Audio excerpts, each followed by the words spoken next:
Go ahead. That sounds like you went live and didn't tell me. Oh, I did just now though. I Is wasn't that what live the whole happened? time. Once you got back, I hit live. So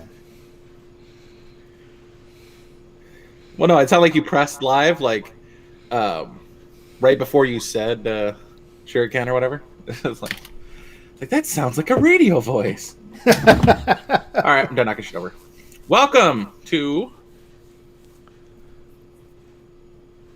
and movie you night. died. What? Oh, there you go. Okay, I thought you died, which would have been What? absolutely hilarious.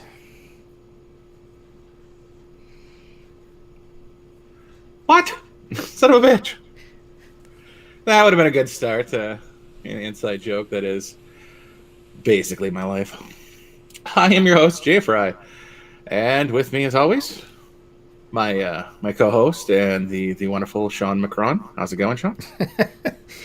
Okay, Garrick, it's going fine.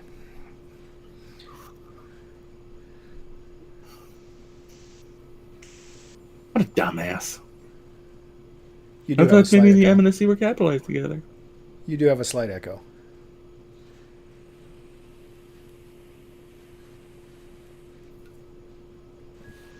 Is that better? As far as I can tell, yes. All right, then. Good for me. Yep.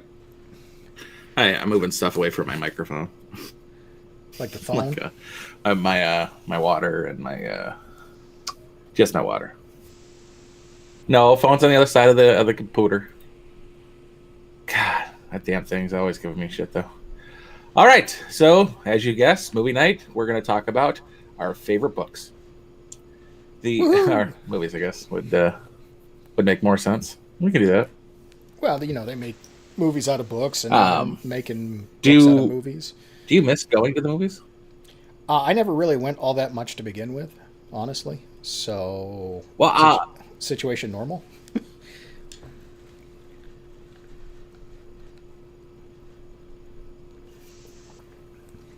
uh, oh, there's nothing worse than a movie made into a book.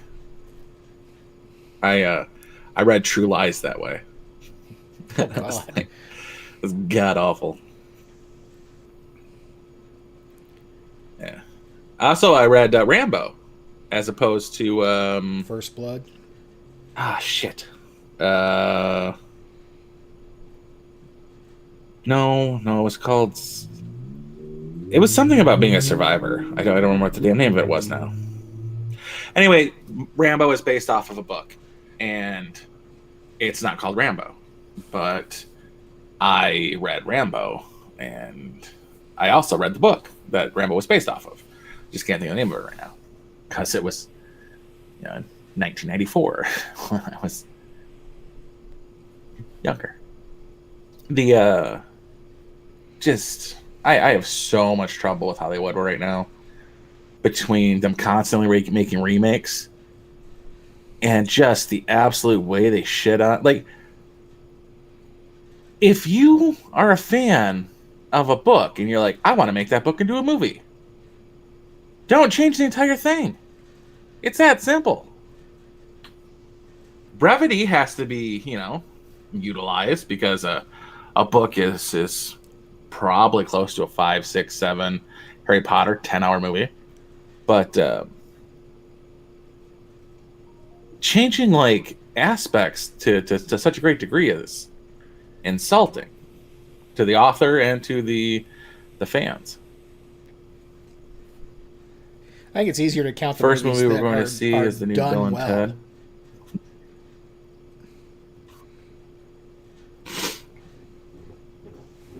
Oh yeah, absolutely. I mean, like they took liberties with the Lord of the Rings, Um, but it was still good.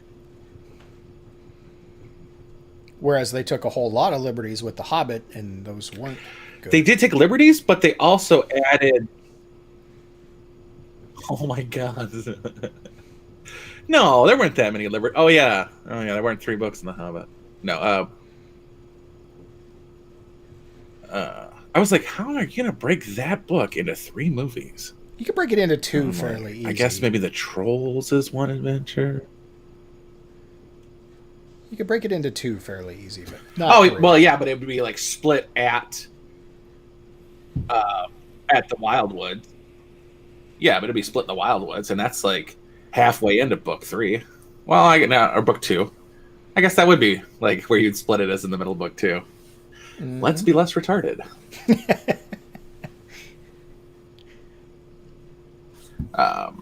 I've seen some really true. What? I didn't need your agreement, sir. I'm trying to think of anything I enjoyed more. All right, like spoiler alert for the movie The Meg, I guess. In the book, what?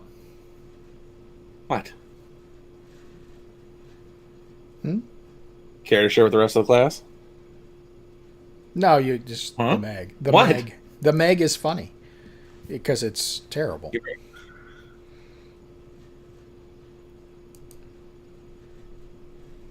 Yeah. Well, I mean, the book wasn't actually all that much better, even though there's 5 sequels. Well, I guess just a series. I don't know. Do books have sequels, or do they call them sequels? I mean, I guess you could write sequel series. I mean, okay, so let's look at the Song of Fire and Ice. I guess it would be like a follow-up.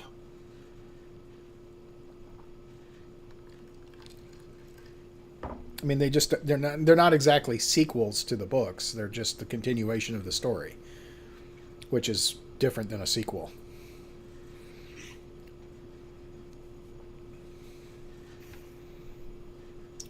With the same characters or different characters, or sometimes it's a little of both. I mean, would you consider the Jack Ryan novels? Are they just sequels of one another? Well, I mean, of course. It's kind of an anthology of Jack Ryan. I don't really understand.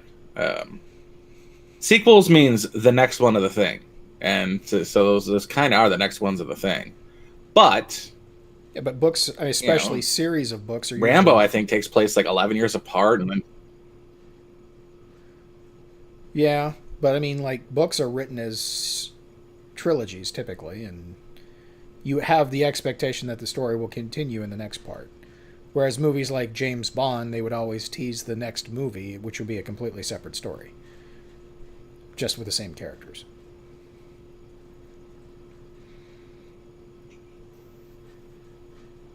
I don't know, those are based off of books, so yeah. Yeah, that's true. I don't know. It's not really important, I guess. Okay, so like I just want to shit on Hollywood and their shittiness. Yeah, well. Couldn't happen to a finer bunch of folks to be out of work because of the, Kung flu.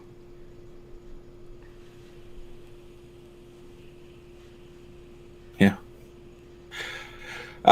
So as I was giving an example in The Meg, there's towards the end of the film, Jonah, or because he couldn't get a better name than that, he gets swallowed by the shark in the book, which is literally a wink and a nod to the name frickin' Jonah. But anyway, talk about allegorical. Jesus Christ. Yeah, it was kind of like the whole freaking reason for the dude's name is the beginning of the books happened the same as the movie. He flips out because there was he saw a megalodon, and he's like, it's going to tear us apart. It's coming back. We have to get away. And literally, as soon as he seals the door shut, it explodes, literally saving lives of millions. The rest of the crew, but they blame him for it. As if what he did didn't save the lives of people. So yeah, like people had a chip on their shoulder and whatnot, but he literally was a hero. He wasn't a washed up piece of drunk booze hound in fucking Thailand for some reason. he quit the, I don't know, Navy dive squad or whatever the shit it was, and he went back to school and became a marine biologist, specializing in sharks because he's the only one who believes that the megalodon is there, and he is trying to, for his own sake of, providing he's not crazy, or proving he's not crazy, uh, does the legwork and tries to hunt these creatures down to prove his original. It's a guilty conscience basically. So uh, that's the book. Movie, just a drunk bastard who is in remarkably good shape for being a drunk bastard with witty dialogue. Well, at the end, he gets swallowed by the shark in that little boaty thing that he's in with the wings, and it costs $1 billion all on its own. And he uses a breathing apparatus that kind of looks like a fire extinguisher. Like the mini ones, the bullshit ones that are only in movies where they allow you to cheat to breathe for 5 minutes. Right. And he stabs his way. He gets swallowed, but because he's a marine biologist, he understands exactly where he is. So he gets out of the jetty, whatever the fucking boat thing, sinky submarine was, and goes to the side of the shark's stomach and starts cutting into it, and eventually gets through the stomach lining, then a wall, then a muscle wall, and comes across its heart and proceeds to stab it from inside. Good luck lighting that scene in a movie.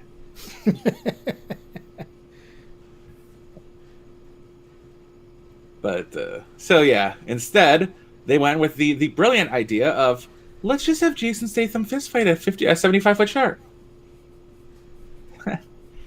That makes more sense. Let's have him stab something in the shark's eyeball that is the size of the eyeball, but somehow kills him.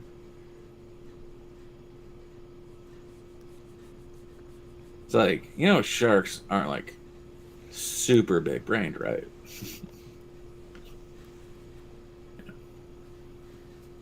I doubt you stab that in the brain. That's all I'm saying.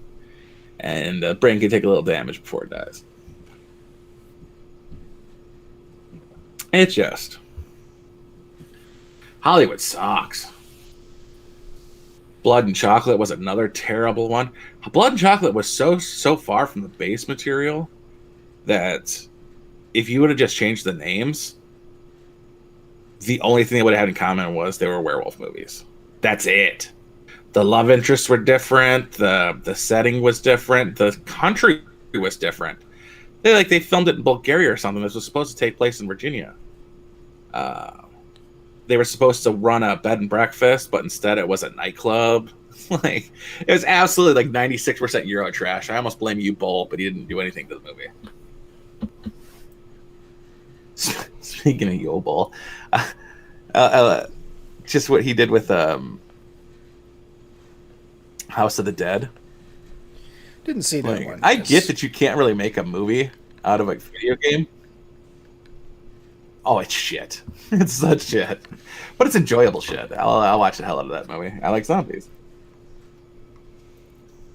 But, at least Resident Evil kinda did a thing. Just a little bit right.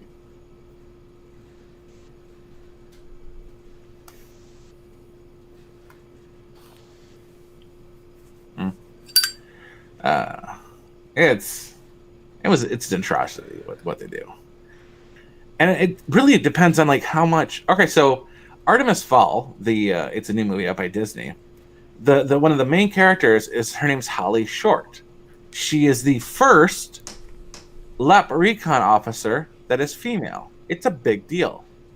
It's a point of pride for her, and it's what motivates her to do the best she can, because she literally is in the spotlight. She's the token.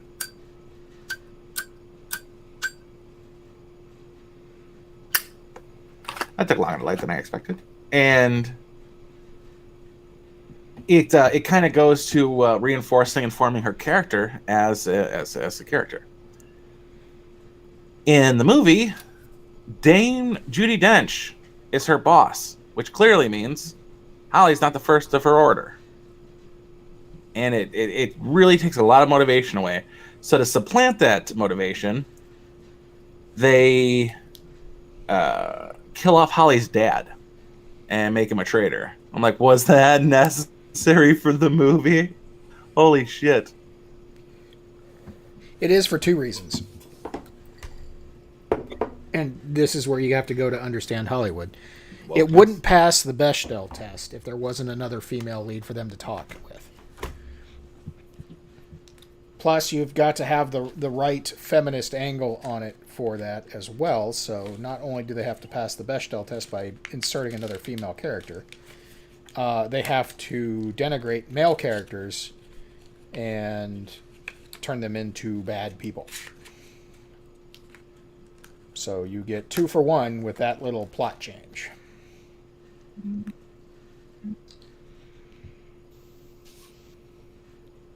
They did. They changed the race of Butler too.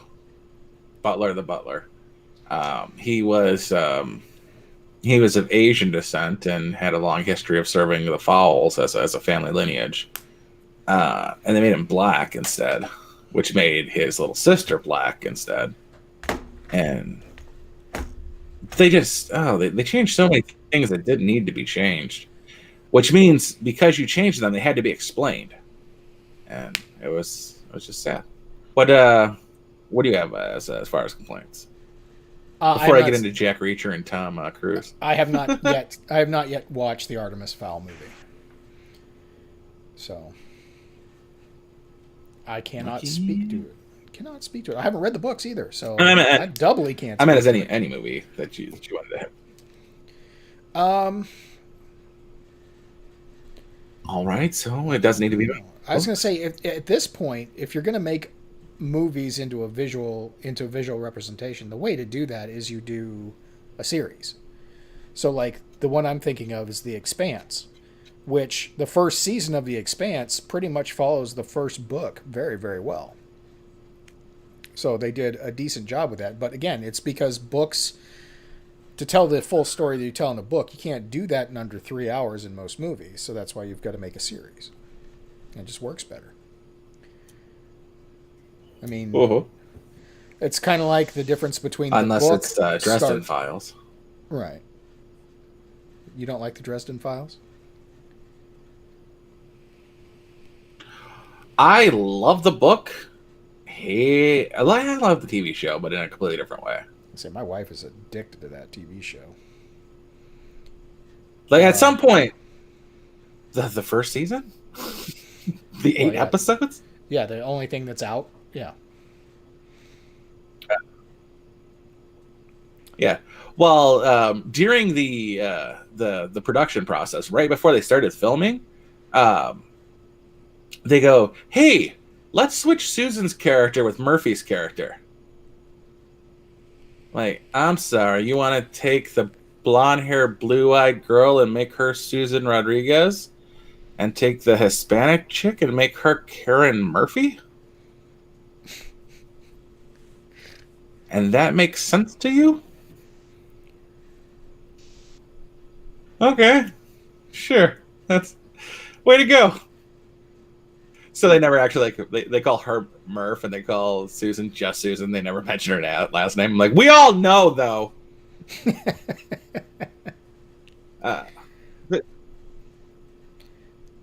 Okay, so there has been movies that have been made from a book that end up being better though. I mean, Starship Troopers book is one thing, and Starship Troopers the movie is quite the other. Oh well, yeah, okay, I'll give you that. Highline They're both is good. A dry read. Yeah, but they're both good. But they're both good in different ways. Jaws is arguably a better movie than the book.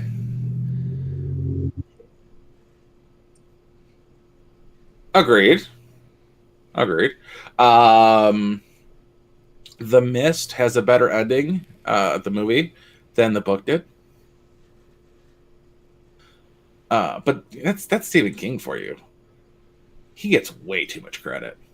Like the only thing you can say about Stephen King that isn't like over exaggerated is calling him prolific. Yeah, Yeah, He the he fucking guy's he. prolific. Yeah, well, cocaine will do that. That coke does that to a person. It makes them super Like productive. no one wants a prolific. Uh, yeah, no one wants a prolific roofer. Okay, like, but you know, a writer. Like, I put 16 nails in each sheet. That way it won't rain. Like, yeah, you created a hole. That's what you did, prolific roofer. Um, but Jesus, he is prolific, but yeah, I don't.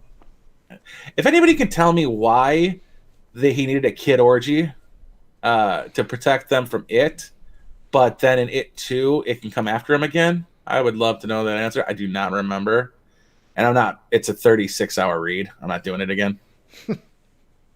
Um, especially not to get to like 21 hours in and then just go fuck it. I already know how it ends. But if someone could remind me of why the kid orgy was at all necessary besides for cocaine, I would appreciate that. You know, repressed Um, sexual frustration from an adult man who should fucking know better. well, I remember something about yeah, I remember something about one of the kids was like was a horn dog kind of not like a horn dog but like a um, talked a lot of shit about sex because it was at that age where you should have just started thinking about sex, and he was a bit of a tweaked up goofball. But yeah. Um, anyway, stop writing about kids. It's weird. Pick a state other than Maine, motherfucker. He doesn't know any state Um, other than Maine. yeah, I mean, he tried to do that. yeah, I wouldn't be able to do that either. Like He to did start it in talking this. about. I mean, he did write other areas in The Stand, but it didn't really translate well. Like one of the characters is Like talking about the it. cliffs in Kansas. Yeah, and then he's got a character who I think is in Vegas, and the world has come to an end. And like, we've got to get to Denver, and like they think it takes like 2 days of walking to get from Vegas to Denver.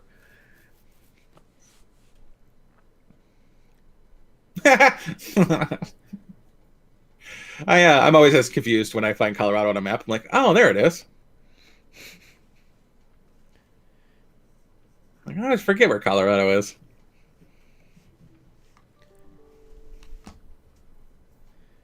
Yeah, not to mention It takes Denver's you two on days to get across New York City. the other side of the Rockies from where Vegas is. So you've got some dangerous sorted land to get over to get into Denver. Take place in Colorado. At no point are they talking about the local flora, fauna, wildlife. Well, wildlife is fauna. Nightlife. Like it's the hotel. Um, oh, where's 1408 take place? That might be out of Maine. I just say that because there's a black dude in it. I did not read that one, nor watch the movie. I think it might have been New York. It's decent if you can stand John Cusack, There are things I like John Cusack and in. he's not particularly awful to me. I Yeah, mean, he's not particularly awful to me, he's unlike a Ethan Hawke. yeah. I mean, I like Cusack in a lot of movies. I think he's a shitty person with shitty ideas, but he acts well. And I can say the same thing about Kevin Spacey. I think Kevin Spacey's a hell of an actor. I just don't want him breathing, I guess is a good way to put it.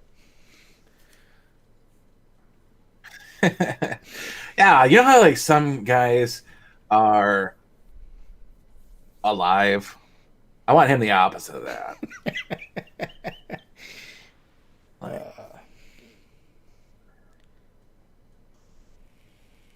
Like, you know, like Vincent Price is a really good actor, and he's dead. Kevin Spacey should do that. I do want. Speaking of movies, I definitely want a Um, sequel too. Is I want a sequel to L.A. Confidential. mm, I saw him when he came out. I don't remember much of it. Yeah. No, I'm thinking about Mulholland Drive. LA Confidential. Kim Basinger? Yes, Kim Basinger, Kevin Spacey, Guy Pearce, and Alec Baldwin? Guy Pearce. That's what I was thinking about. Alec Baldwin. yeah, I can't think of the other tough. I want to say Russell Crowe, but I don't think that's right. No, it is Russell Crowe. No. Are you sure? I got to look it up now. I'm pretty sure it is. In Are you fact, sure it's Russell Crowe? Yeah, yeah, it is.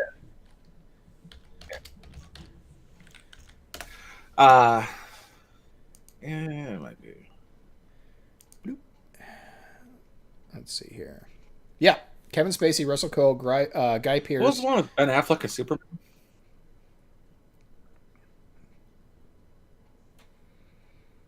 Who?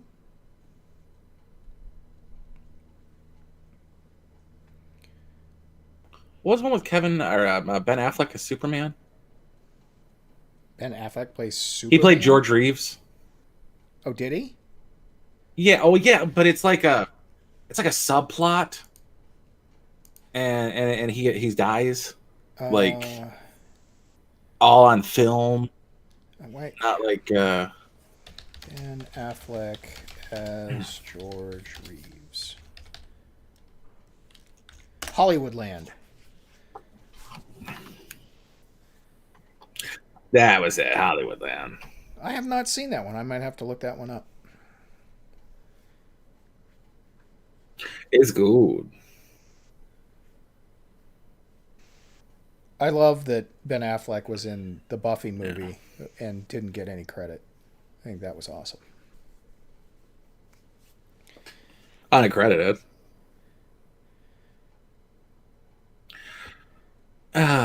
What movie was I on? Oh, Billy Zane was one of the toughs in Back to the Future. Oh yeah, he was, wasn't he? Didn't he also play Zorro? I love me some Billy Zane. Or was that Antonio Banderas? Billy Zane played Zorro? That was Antonio Banderas. Billy Zane played the Phantom. There we go. That's what I was thinking of. And Alec Baldwin played the Shadow.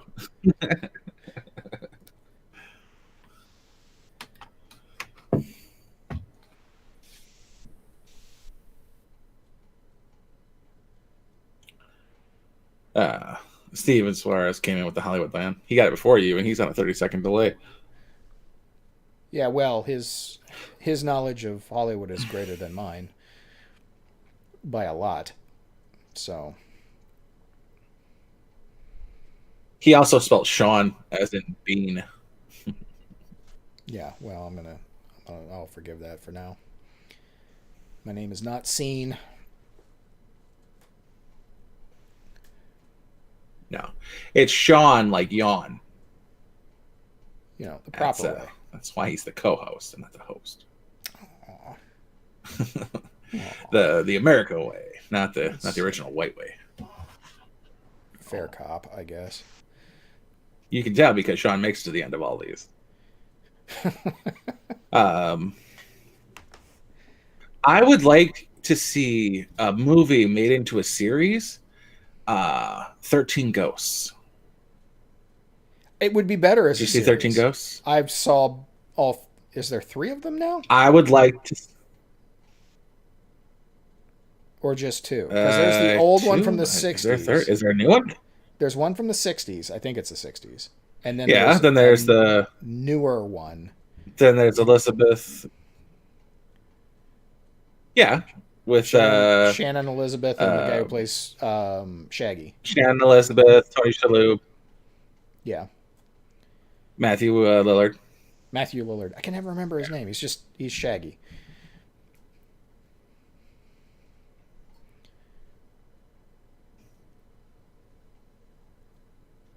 Yeah, he is. That or Cabin in the Woods. I just want to see like elite tactical units collecting the specimens for the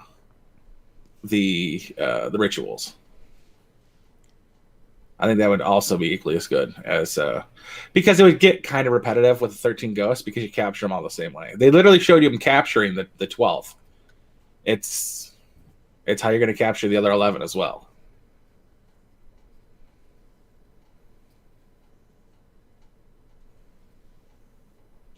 So I mean, it would get repetitive, but um, you capture, a werewolf one day, you capture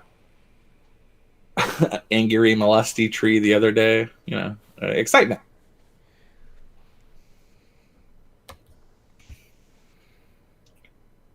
Could be good for you. I don't know. I would like to. I'd like to see it.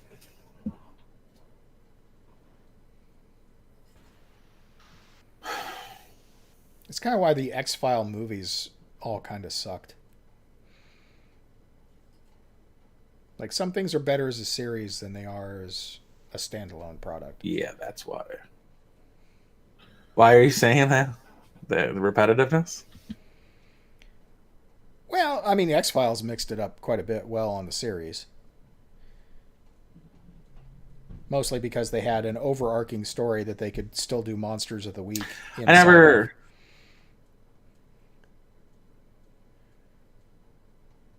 Hmm. I never saw the movies. I no one was with bees, wasn't it? I don't even remember. I just remember them not being good. Honestly, I couldn't tell you the difference. Kind of like Star Trek movies. They all kind of suck.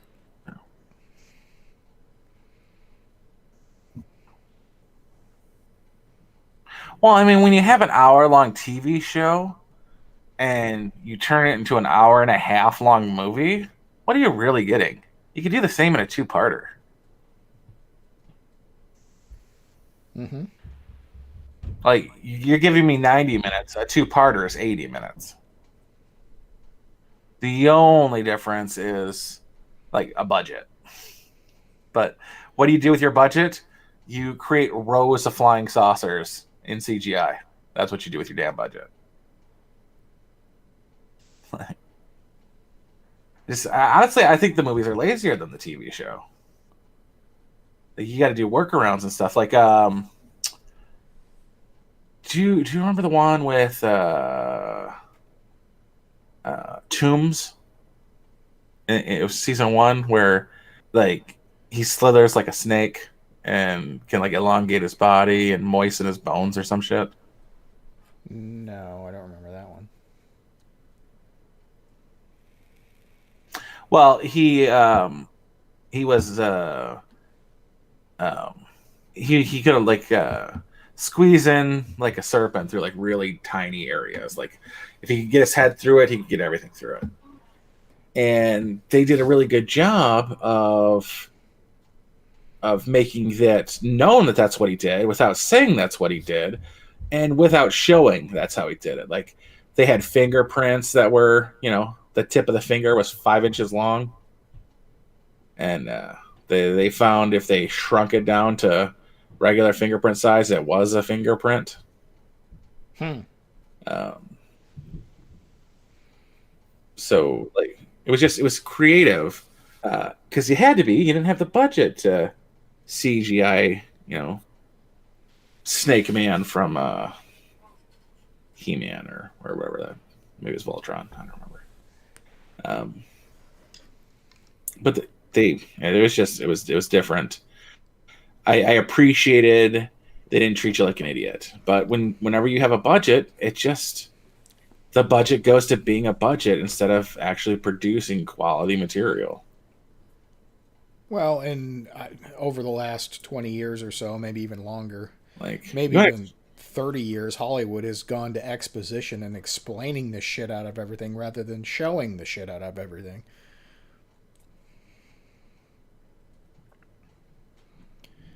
Like if you watch Jaws and yeah. or Close Encounters of Like the I Third honestly, Kind, they don't explain anything; they show it, and you're kind of left in. It's kind of left up to you to whether you see it and process it or not. They don't really do that in movies anymore. They treat them like serialized cop shows and have to explain everything. last time I think I saw that was Yeah, On this that's true. week's, we previously reviewed last week's episode. Yeah, like Up had a great intro, which was the love story of I don't know, whatever their names were. Right. Um, that was great, and it was something I felt I hadn't seen in a while. But other than that, like I just watched Onward, and instead the whole opening is just a narration about how there used to be magic and wonder. And I'm like, and then it ended the same way with there used to be magic and wonder. I was like, yeah, Mike Hawks says, which is why Donnie Darko was legendary. I still don't understand half that movie, and that's probably the best part.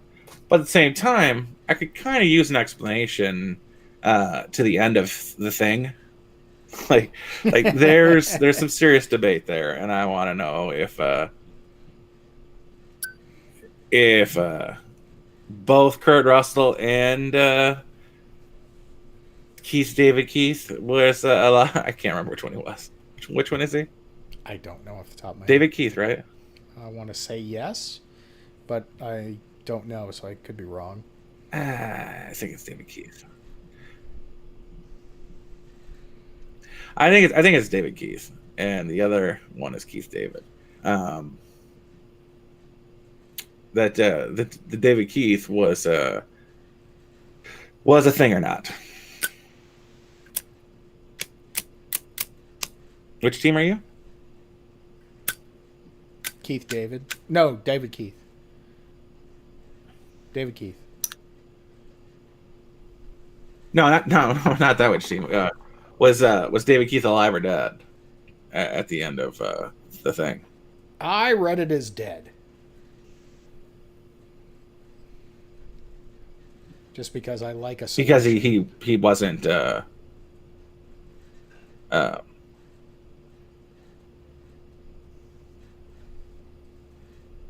How is that a solution? I don't know. Have you seen the thing? It's been a long time. It's been a long. I guess that time. should have been my first question. Yes, I have seen it. At the end, it's Kurt Russell and David Keith sitting in a shack.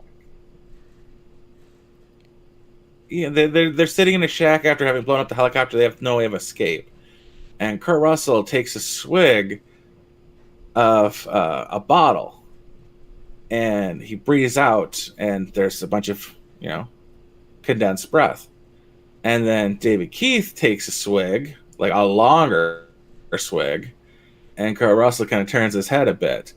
Now, earlier in the film, they were using Molotov cocktails out of bottles. And the thought process for me was that was a test of one of the Molotov cocktails. Kurt Russell put it up to his mouth, pretended to take a drink, handed it to David Keith, because David Keith wasn't producing condensation in his breath. Condensed breath. Yeah.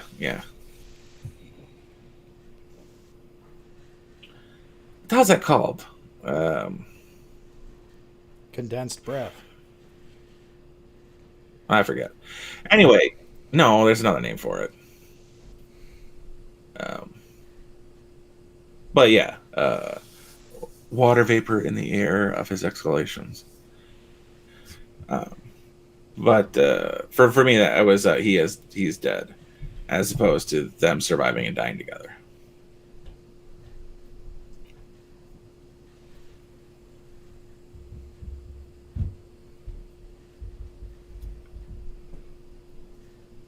Kid is. I cannot think of the name of that damn.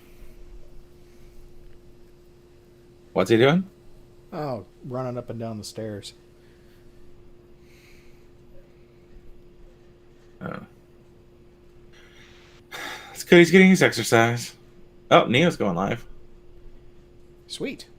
Double big timed.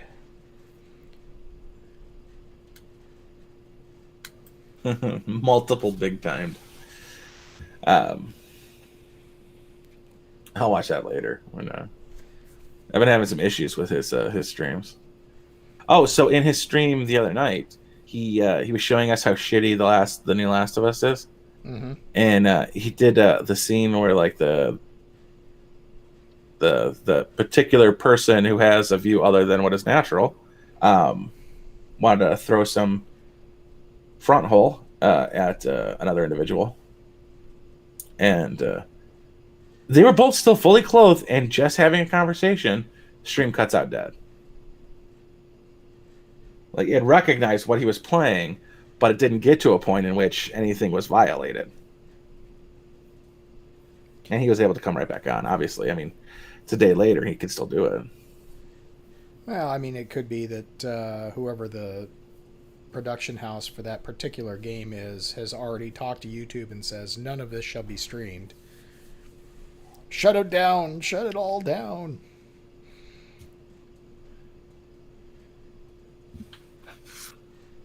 Yeah, they did, and they're particularly proud of it somehow. Yeah. Well, Both what they did and what they're doing to stop it from being seen. yeah. I have exactly zero interest in that title. So I don't care. I won't buy it. I'm not going to play it. And I don't give a shit.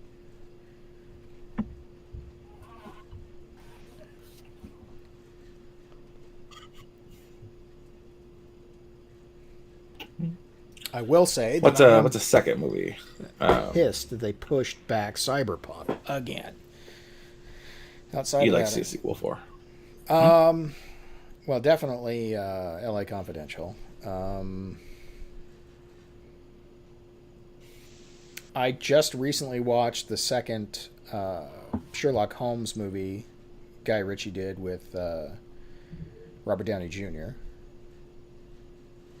And I realized I really enjoy Guy Ritchie movies, but I really don't care for Robert Downey Jr. or Sherlock Holmes. And it's not that they're bad. I would prefer a different actor, I think. And Jude Law? I like Jude Law. But I think, unfortunately, they made the mistake of casting Jude Law as Watson in the first movie. Therefore, he had to be Watson in the second movie. He would have made a really good Professor Moriarty. And I think the actor that they got to play Professor Moriarty was too street thuggish. Benedict Cumberbatch does an amazing job. I could see where he would. And my buddy at work was telling me about that too. I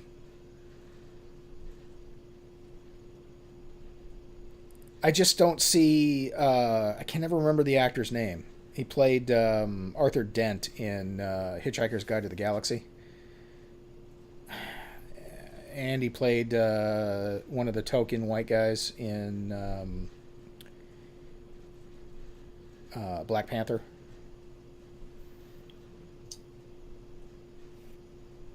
And he played Bilbo in the Hobbit movie. Oh, something Morgan. I cannot remember his name for the life of me. Anyway, I don't think he's a good choice for Watson. The Tolkien white guys in Black Panther. Yep, Tolkien white guys. They're both in Tolkien movies. Morgan. I'm gonna have to look up.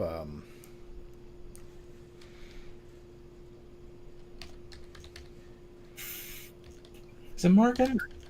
Arthur Dent.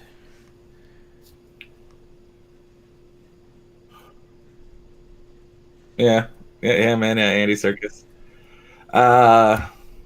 It's either something like Morgan Freeman. That's not his name. I'm pretty sure it's not Morgan Freeman. I'm pretty sure it's not Morgan Freeman. All right, let's see here. Where's the IMDb hit? Nope. Wait, he wasn't Harvey Dent? Arthur Dent. Martin Freeman. Martin Freeman.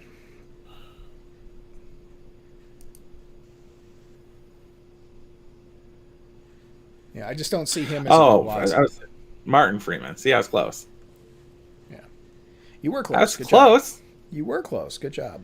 No, I So I'm gonna watch the show. I haven't watched any of the Sherlock show with Benedict Cumberbatch, but Uh he was better than he's better than what's his name?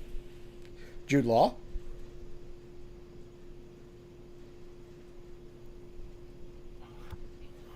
No, John C. Riley. Fuck Holmes and Watson. Fuck that movie. Okay, yeah, I do not like John C. Riley in anything, so we're good.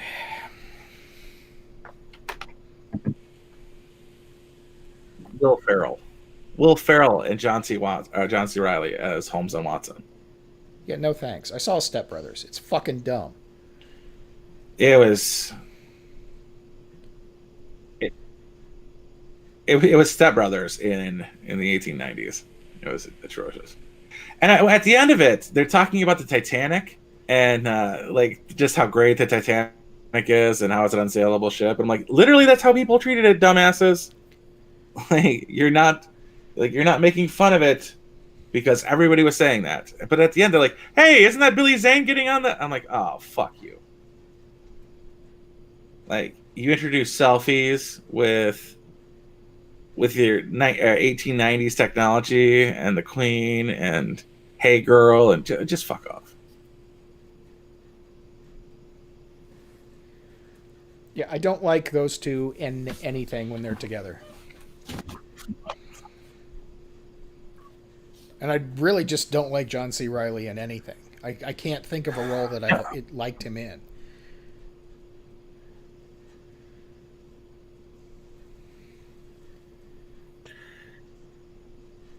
Liked he was tolerable in Guardians of the Galaxy. Um, Yeah, no, I didn't like him in that either. but I just don't like him.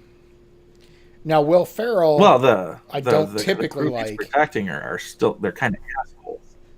Yeah, I liked Elf. I did like Elf. There's things I like Will Ferrell in. Will Ferrell can do some stuff. I really Half enjoy. of the other guys was decent. Um, yeah, it was a pretty decent movie.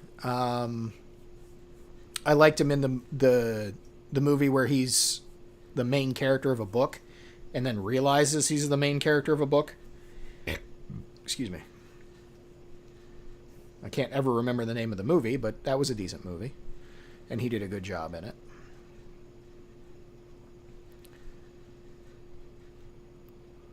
But yeah, he's not. I just don't like him. And no, I don't That like sounds Wreck like It somewhere Ralph between either. Delirious and The Truman Show. Kinda, kinda. Josh, why aren't you here?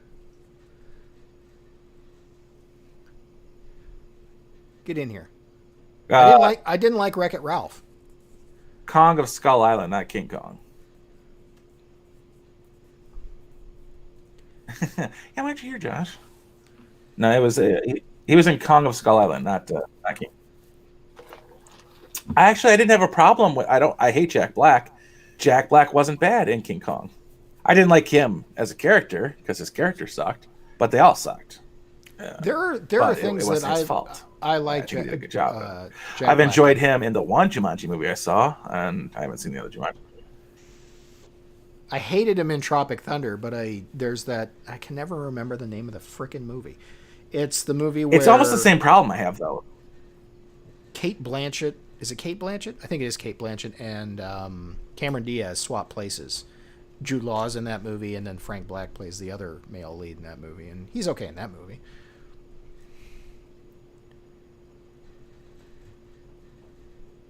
Oh, look at him being all Jack congenial Black. and Jack Black. Jack Black. Um, What did I say? I haven't seen that movie.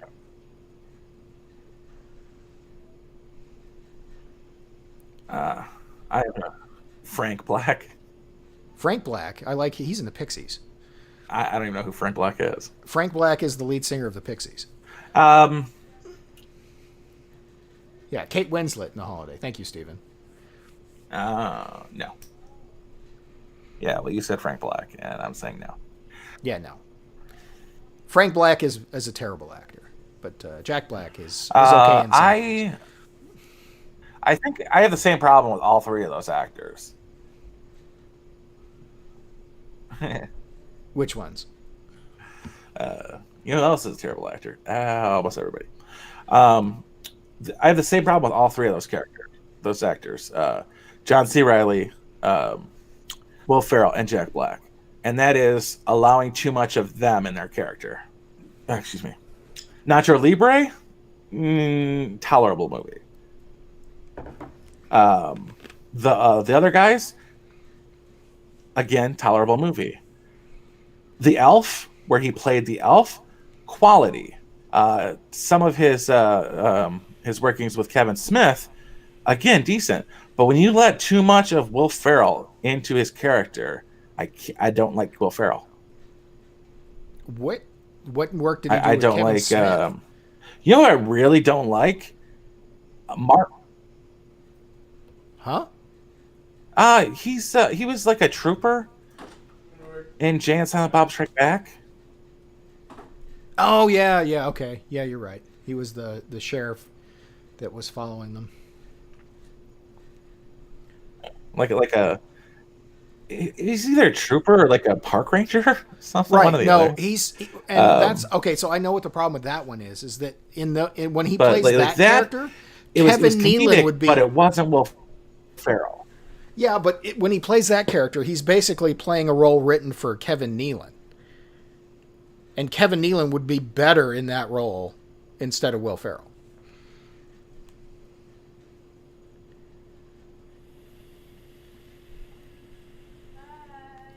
I like Kevin Nealon. Yeah, but I like Will Ferrell when he's not Will Ferrell. Same with them. I enjoyed Shallow Hal because that wasn't Jack Black. That was Jack Black playing a character. That's true.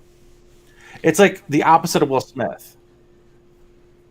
Will Smith will take any movie he's in and rewrite it so that it's Will Smith. Like no matter what he's in, he brings the writer with him and he's like, "Hey, that's not me, make that me." He's like, "Yes, sir, Will Smith." But I like Will Smith. Well, kind of. You could say the same thing about The Rock.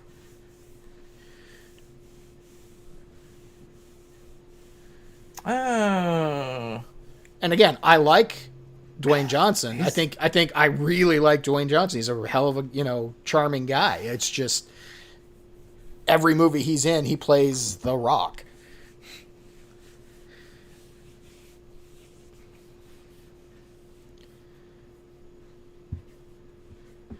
I mean, and the first actor I noticed that was that way, besides John Wayne, was Tom Cruise. I have a hard time seeing Tom Cruise in any role other than Tom Cruise. Like, the character is just Tom Cruise.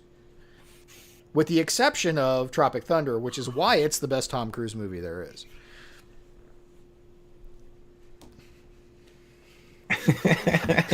I will rip off your head. Yeah. Where's the key grip? I also really grip. like Nick Nolte in that movie.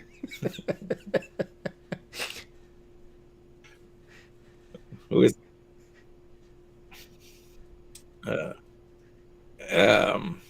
Yeah, just such atrocities. I mean, when you're an action star, I gotta hate to call Tom Cruise an action star, but the Rock he is almost always the Rock, but like in Jumanji, he was playing a character playing the Rock, and he still did a good job. Well, he's just. But I think it's funny how like they have to.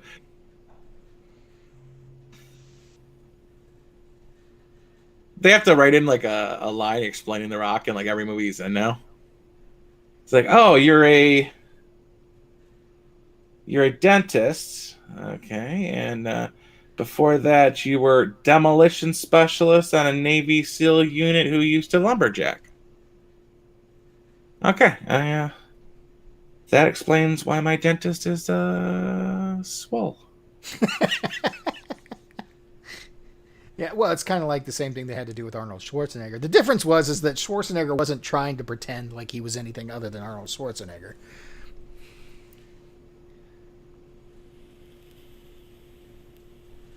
Did they do that with Arnold Schwarzenegger though?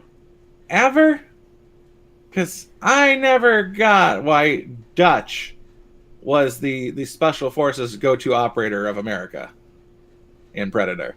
Like, like they never explained to me why the American Skynet Corporation put Austrian accents on their T-800s. Like, hell, they didn't even explain anything in Twins. Well, they tried. Or Mr. Mom. No, Mr. Mom was Keaton. What am I thinking of? Where he's pregnant? Where Arnie's That was pregnant? Junior. Maybe it was Junior. Yeah. Yeah,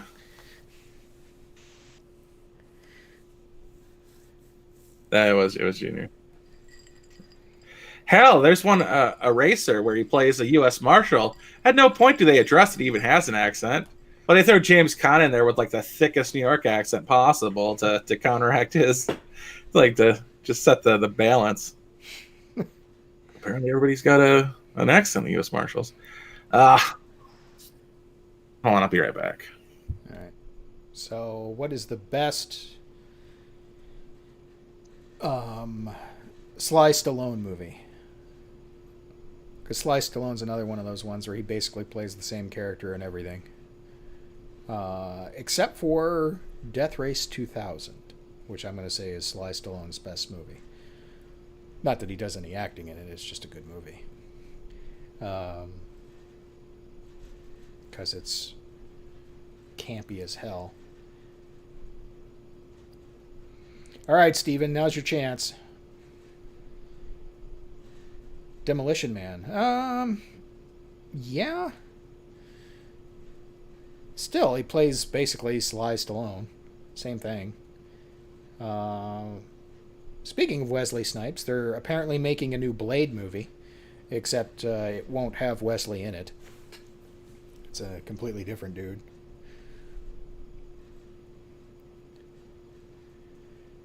First time I ever saw Vanessa Williams, it was a racer, and I didn't know until later that she's black.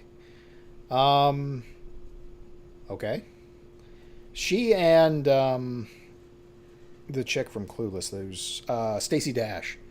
Stacey Dash. Vanessa Williams and Stacey Dash are barely black, both of them, and they are both super fine, regardless.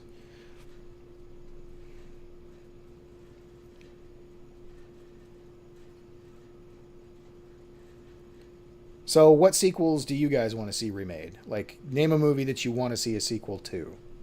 Josh, Steven, Mike, lay it on me. Because I don't do well unprepared as I am like this. Without J Fry to bounce shit off of. Although we're about T minus 2 minutes for Garrett joining us, most likely. Can you make a sequel to Legend, Steven? I mean, I agree with you. It wouldn't be bad to see one, but where do you take it? What do you do with it?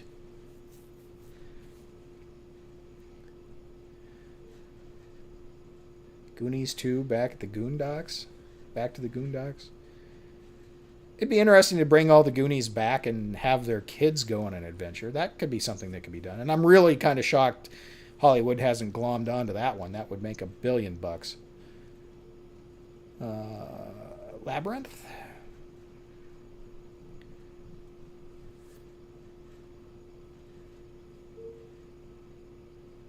Yeah, okay, so with Legend though, you've got most of the stars are, well, all of the stars at this point are aged out of being able to reprise any roles. Same with Labyrinth too. I don't even think you could get Jennifer Connelly to do it at this point. Like what role would she have in a new Labyrinth movie?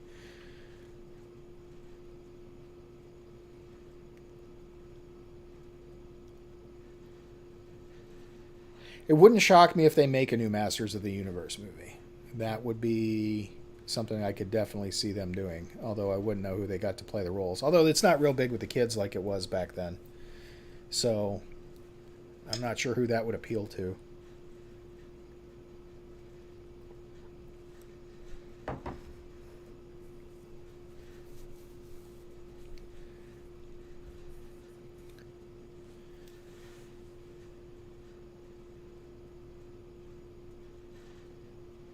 I can't imagine that they would have. It's not like the original script for the original Goonies was fantastic. So I would imagine that there's enough writing talent in Hollywood to put something decent together. I just, I mean, they did put together a new Ghostbusters movie that we got denied this year because of the COVID. Speaking of which, I wonder when that's slated to come out. I thought it was slated to come out this summer. New Ghostbusters movie. Yeah, Afterlife. When is Afterlife coming?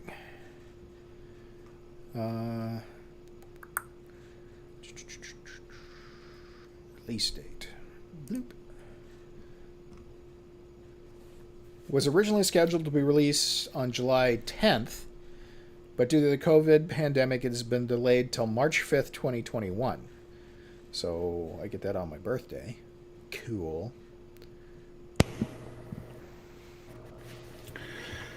I am back. Good. Welcome back. I've just kind of been kibitzing with Josh and Steven about movies they want to see sequels to. Steven kicked in with Legend and Labyrinth, and Josh kicked in What are we with talking about? movies that they wanted to see sequels to. So Steven said Legend and Labyrinth, and Josh said Goonies to Back to the Goondocks.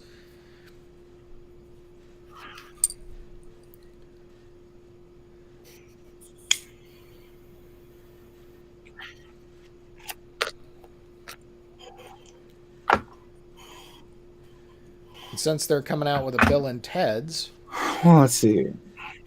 there's no reason that, like, Goonies 2 to me makes a lot of sense. You just take the original Goonies and you give them kids, and those kids go and have an adventure. Kind of like they're doing with the Ghostbusters Afterlife, which I just found out was pushed back till March 5th of next year.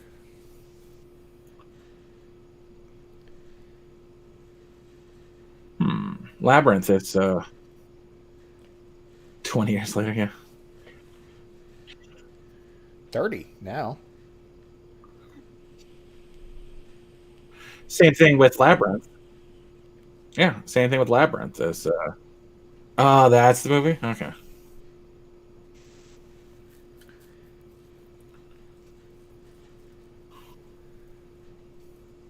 Mhm.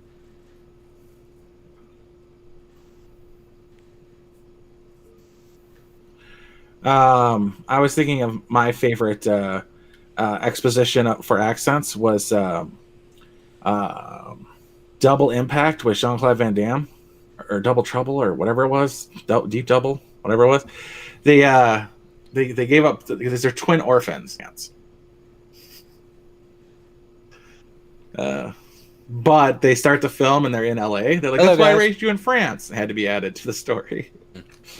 I'm like, ugh, that's rough. So what Hey. happened? Y'all just decided not to cover news tonight?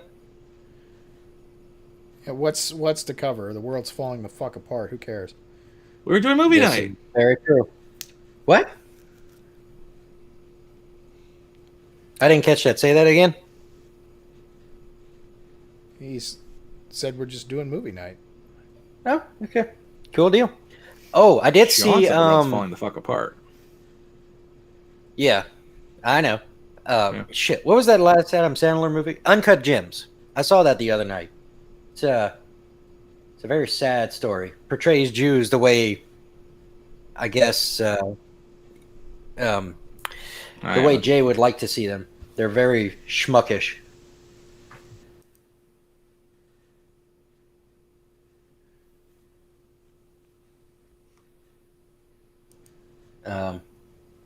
What's going on? Not much. We kind of hit a lull because Jay had to abscond for about 10 minutes. Oh, so we had 10 minutes of dead air. Fucking No, awesome. it wasn't dead air. Give me a little bit of credit. I'm better now. I'll give you some, but not. We were talking video games earlier. It was an interesting topic. What's going on? Oh, we were talking about Red Dead and the new Last of Us that came out, and Touched on that here too. yeah, well, Matt's trying to play it, but it's hard to find time, obviously. So Josh is in the chat, but he won't come on. What the hell? Well, he's being kind and making dinner and not, Oh, okay. foisting I his guess he's background got credit music. there. Then I'll give him that much. Yep. He was good enough to not listen to us or listen to him. Skewer away or whatever, saute. I don't think Josh sautés. You don't think he sautés? You think he sachets? He might do that, but that's between him and his gal. Yeah, 'tis true.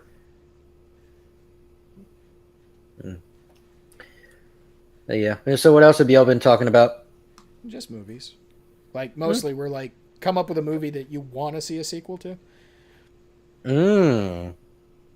One that I want to see a sequel to. You know which ones I would like to not be sequeled anymore were Star Wars movies. If that would fucking end, that'd be awesome. But Really what should I have want gone to see. with the Thrawn saga, not whatever these last three have been. Those would have been. I mean, much I could have lived with just the prequels, and I wouldn't have bitched too much, even though they're kind of shit now that I'm older. They still hold nostalgia because I was a kid when they came out. But, I don't know. I mean, what we really need is new movies based off of really good books. Problem is, there aren't very many good books left. If you had been listening, you would know that that's how we started out, saying that it kind of sucks when they make a bad adaptation of a book into a movie. Yeah. Well, they do it with games too. I think the only real successful one has been Resident Evil, right? Silent Hill. Well, yeah, well, I haven't seen Silent Hill, although I heard it was very good. That one was good. I'll have to sit down and watch it one day. I think it was better than Resident Evil, honestly. Really? Yeah, for what it is, and that was also my preferred horror game when that became a genre. Was Silent Hill? I thought it was the better of the two titles. So, which one was it Doom that had The Rock and Yes. Carl Urban? yes. Yes. Yeah. That one wasn't too bad, but it could have been much better. Yeah, Steven's right. Silent Hill 2 wasn't as good, but the one movie off the base movie off the base game was really good. Yep. Love you too, Josh. I see that. Yeah. Let's see. I really can't think of a movie I would want a sequel because usually the sequels are not as good as the first movie anyway. Well, There are a few. The one I came up with is I really want to see a sequel to L.A. Confidential. Would they do that though nowadays? I don't know, but it would be phenomenal if they did. Another They one wouldn't that do it well. You know there would be a gay guy somewhere in there at the very least. Well, even during the time period that would follow because they were based in Hollywood. I mean, still though, it would just be. I mean, if you think about it, Fucking stop. L.A. Noire, the video game, was based off of L.A. Confidential, the movie. Yeah, and So- I've seen LA Confidential. It's one of the better movies that's been made in the last half century. Yeah, I agree. Mhm. Chinatown was a really good movie, and it did get a sequel in The Two Jakes. It's just that that was one that was weird in that while it was a direct sequel, it is so vastly different from the first movie that it made it somewhat interesting. Oh, and I love Chinatown. I don't. I never saw the other one, but yeah. You should. It's pretty good, but it's just way different than Chinatown. I really need to put a list together of all the movies I need to see. Anyway, I would say "Oh Brother, Where Art Thou," but I don't know where they would go from there. Maybe just do a new set of characters, but in the same time period. I don't know. It was such a perfect movie. I wouldn't want to ruin it.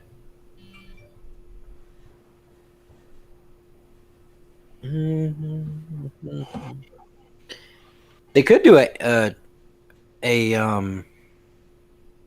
Iron Giant sequel. That wouldn't be too bad, huh? Like Alien versus Aliens. Maybe. Two damn good movies.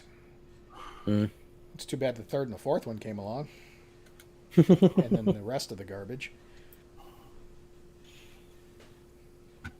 They did. It was called Ready Player One. Still haven't seen that. You know, I was surprised. Doom got a sequel. You know what they could do?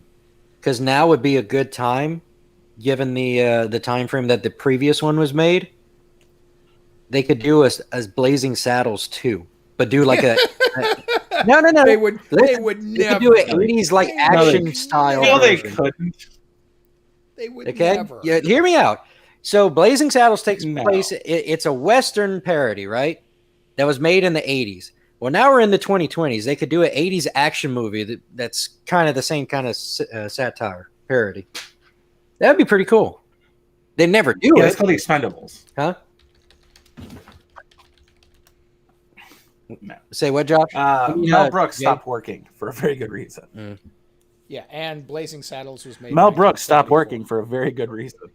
Very true. What was his last movie? Yeah, it wasn't. Dom DeLuise was yet to be filmed. Robin Hood Men in Tights, maybe? I guess that is a Mel Brooks movie. 95? Let me see here. Let's look that up.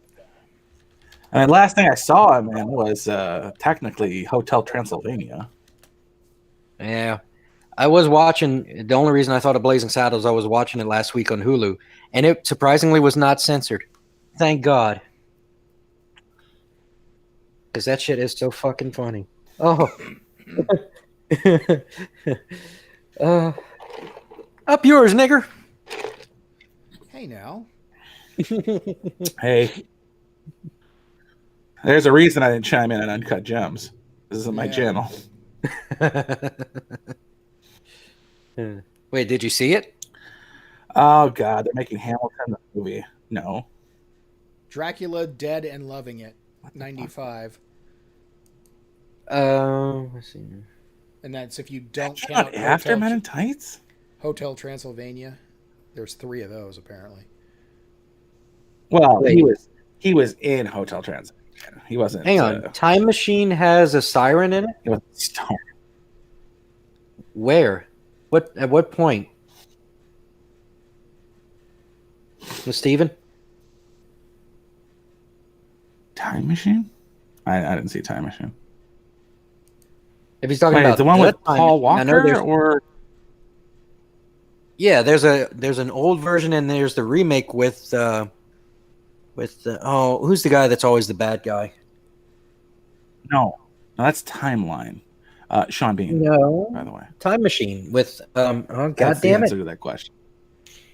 Who played the bad guy? Oh god damn it. I'm just gonna have to look this up. Hang on.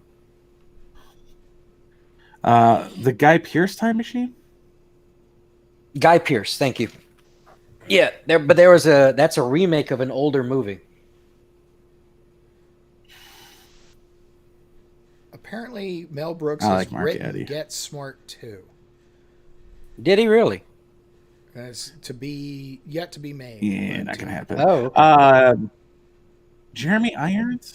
Is that who you're thinking of? Jeremy Irons? Producer. Okay, so what you're saying, Steven, is the original Time Machine had a siren in it? Jesus, dude. There's so many time machines. There's a bunch of The them. Time Machine 2002, The Time Machine 2060 or 1960, The Time Machine for TV movie, starring John Beck, 1978. The Time It's probably a Machine. I 1960 found in my version. I found it at a yard sale. The Time Machine, Alan Young. Good lord. Mel Brooks is going to be 94 in next week. Oh, the Rod Taylor Time Machine with Yvette Mimieux. I'm still waiting for Jews in Space. The site for more money. I like it, Josh. Let's do it.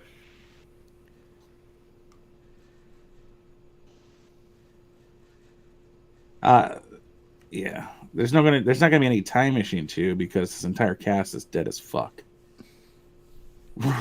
Rod Taylor, Alan Young. I think Whit Bissell might be still alive still.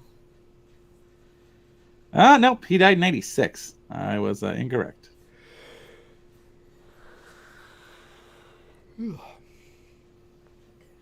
Oh, speaking of video games, Sean, are you still interested in watching live streams? Of what? Well, there's a friend of mine here that's in the meetup crew, and he's been doing live streams of him playing The Last of Us 2. Yeah, I'm not interested in that whatsoever. Yeah. Okie dokie. Just checking. That game can. How's he getting away with that? What's he doing it on suck Twitch? My dick. Hey, he's putting it on YouTube. Mm. It's literally just me that's watching it at the moment. So, Yeah, I have no interest in that game whatsoever. okay.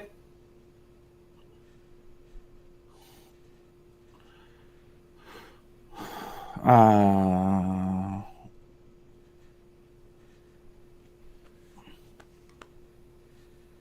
would like the second Master of the Universe. You think there could be an Unforgiven 2 with Clint Eastwood's kid? There could be. That would be an kinda have to interesting be. sequel. That wouldn't be terrible.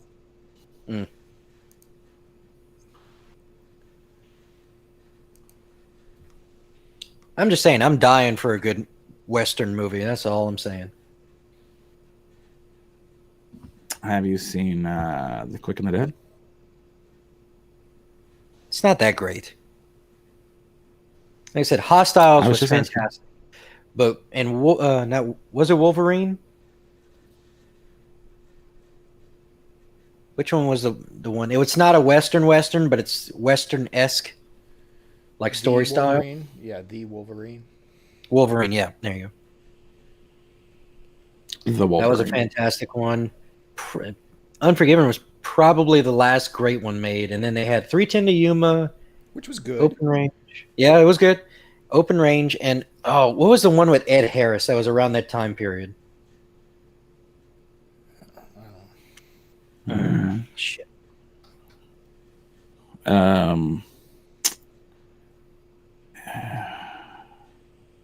There's Ed Harris, and Viggo Mortensen. I remember that.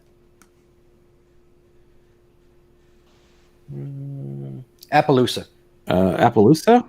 Yeah, Appaloosa.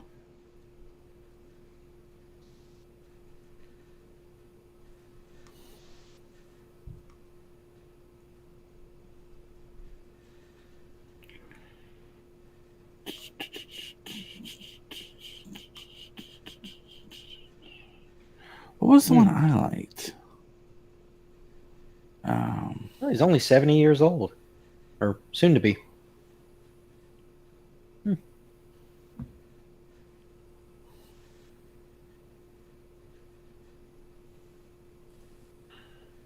They've had a couple of good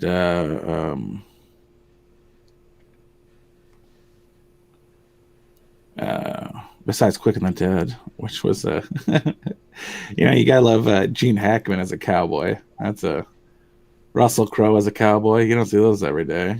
To top it off, they added Leonardo DiCaprio as a cowboy.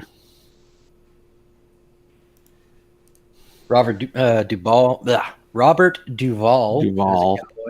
Duvall. I know I'm going to get it out at some point.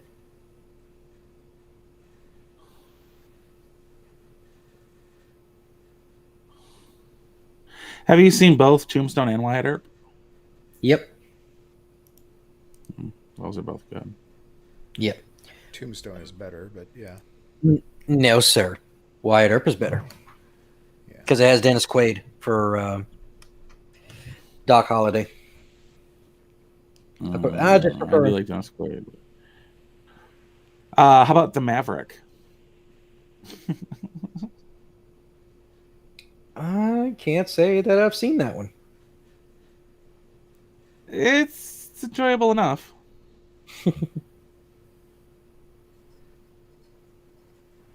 It's worth a watch if you haven't seen it. It's not really a movie you can make a sequel of because it's based on a TV show. But Oh, wait, Maverick. That's Mel Gibson, right? yeah, I had started watching it. I got like 20 minutes in. He's a gambler, right? If I remember right? yeah, Yep. Okay. it's worth a watch. What's I the know. one with I just Paul keep getting interrupted. Hogan, Lightning Jack, Paul Oh, Hogan, and the Cuba vigilante. Gooding Jr. The vigilante. No. It's Lightning Jack or something like that. Oh, It's I don't know who you're thinking of, but no. There was a movie that I watched where one of the characters is like Lightning Jack or something like that, and it has Arnold Schwarzenegger in a western. It is the most cringe shit I've ever seen in my life, but it is funny as fuck to watch. Now I have to look up that movie. Might be like it's like The Bandit or something like that. I don't think so. This is like really young Arnold Schwarzenegger, like early in his career. The Villain. That's what it's called. Oh, we've seen that. Does it It's have very Arnold Looney using Tunes. his own voice? Huh? Does it have Arnold using his own voice? Yeah. That's what's so weird. Well, I enjoy Paul Hogan's writing, so I enjoy Lightning Jack, but he always does quirky, stupid shit. And in this movie, it's all right. So I'll be cowboy, right? And I got a partner. He's black and he's deaf, mute. So it's an Australian outlaw who comes to the Wild West and ends up teaming up with fucking Cuba Gooding Jr. And it's still at the point where I love Cuba Gooding Jr. So it's pretty decent. Mm. Oh, speaking of Australian ones, I need to watch Quigley Down Under. Yeah, you do. I've seen Hell on Wheels, Josh. Thank you. It is pretty good. First season's probably the best one though. You guys talking about westerns, you missed the Wild Wild West. I did not miss the Wild Wild West. Oh, with Will Smith? Fuck off. Ugh. Ugh. Yeah, don't With forget Will the Smith's giant, ball the stack. giant mechanical spider. Mm-hmm. Who played Loveless? I gotta remember that. I remember Kevin Kline. Oliver Platt? Was it? Was it Oliver Platt? Or was it the other guy? If you want to know the worst thing about that was let's see, that was 97, 99. 99. So I was 10 years old, and I just saw the picture of Will Smith and Kevin Kline with those fucking cool looking glasses, or at least I thought they were. So I was searching every fucking store trying to find something that was as close as I could get to that, just so I could have that. Because I thought it was the coolest Kenneth thing. Branagh. Really? Kenneth Branagh played Loveless. Holy shit. I just thought Oliver Platt was really milking it. That explains the southern accent. Why? Michael he Gambon struggled? does a southern accent. Yeah. Oh, it was thick. Michael Gambon does one in the movie Toys, Mm. where he's an Englishman, and him and Robin Williams are talking, and he goes, working on my accent. He goes, "You fellas stand over there." And that was, I'm like, oh my god, that was terrible. So I don't know if it was intentionally terrible, or if it was like his character was bad, or if that's his actual. You fellas stand over there. I'll be damned. Ted Levine played General McGrath. I did not recognize him. Son of a bitch. Oh, I always recognize that voice. I didn't know who he was at the time, though, so that's probably what I wasn't paying attention. I was watching Captain America, and there was a voiceover during Steve going to the I think it was Captain America 2, the Winter Soldier one. And I hear somebody talking like giving a biography of Steve Rogers' life, and I'm like, that sounds like Gary Sinise.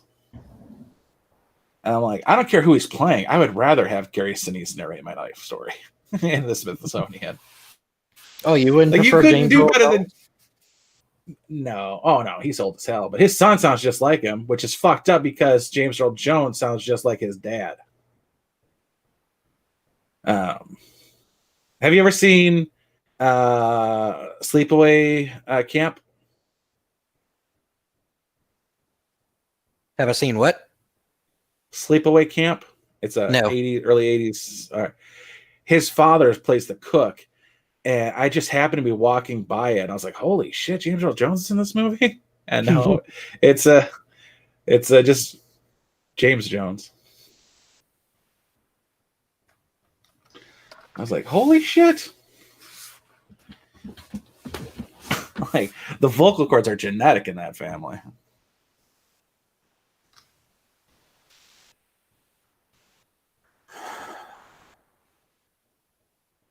Best unreality flick ever, Really? Starship Troopers. Yeah, I can go with that. So, Josh, you'll never believe this, but Anson Mount has been playing in the latest Star Trek TV shows or TV series. I don't watch Star Trek, but yep, that's a thing.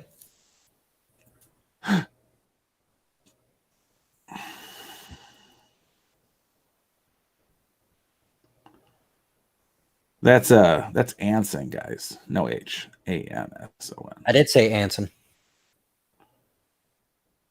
Come on, give me some credit, man. Well, that was the Josh. Okay.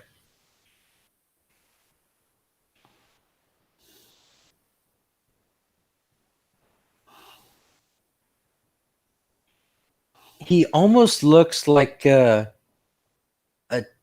bad Timothy Oliphant knockoff in some of these stills.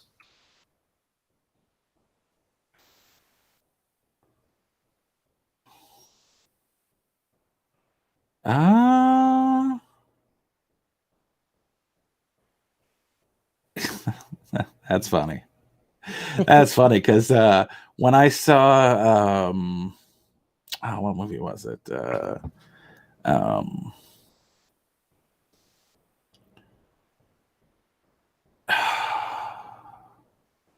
All the Boys Love Mandy Lane. I was like, holy shit, oh, never mind. That's I thought it was Timothy Oliphant. I'm like, oh no, that's and for a second I thought Josh Duhamel, but I was like, oh, that's Anson. Mm-hmm.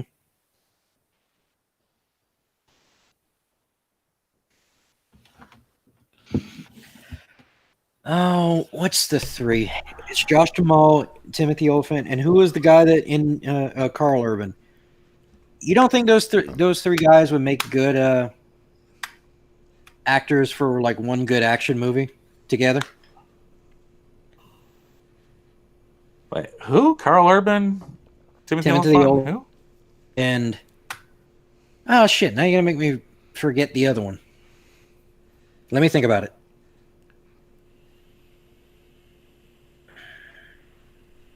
unless the movie's called Three Brothers, I'm gonna pass.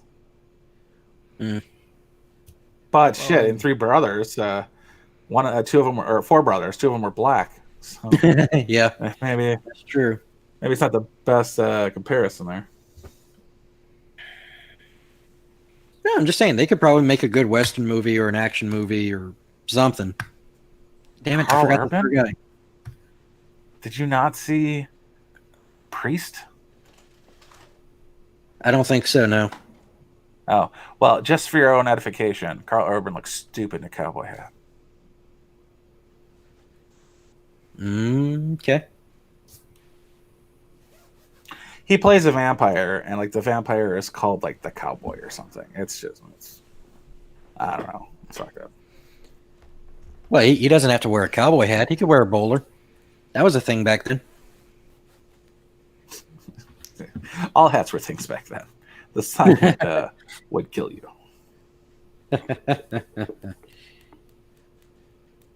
We already covered that mandatory carry. It is the best Western ever. Well, comedy.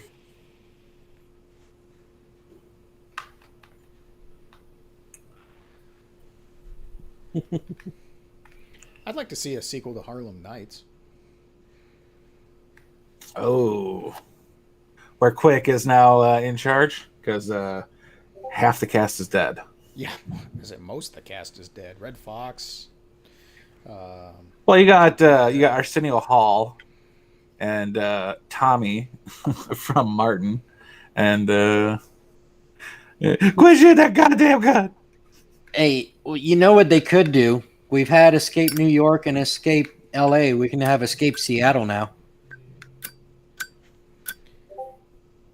Snake, we need you back. The year is 2020.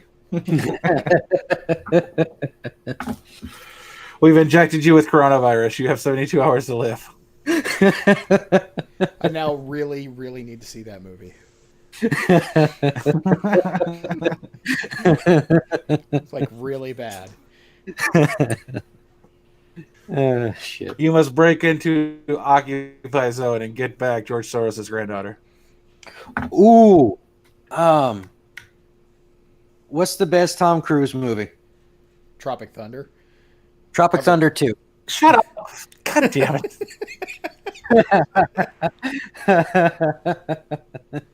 Oh my god, I just saw the best. It was Tom Cruise from the original Mission Impossible, where he breaks into that sensor room with the floor that has all the sensor on it. I think I know where you're going, but go ahead. It was I forget what it was about though, but it was like it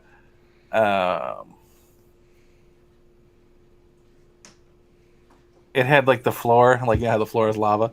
It had the floor as something about I can't even think of it now. No, because the white people are all over Black Lives Matter. Oh. But it was something racist like that. But yeah, they're just fuck those people. I've been told to watch Live Die Repeat because it's really good. I haven't seen it yet. I mean, it's a watchable movie. I somewhat enjoy it.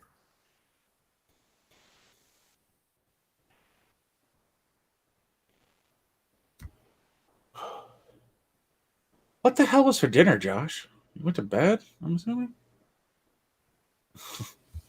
I can't think of like the last movie I really enjoyed besides I get Tucker and Dale versus Evil was the last movie I thoroughly enjoyed, and I just watched it like 2 days ago because my buddy was introducing his girlfriend to horror movies.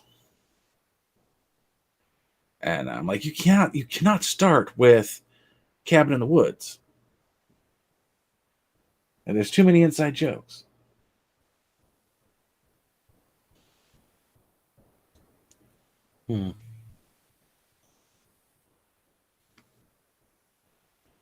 Night, brother.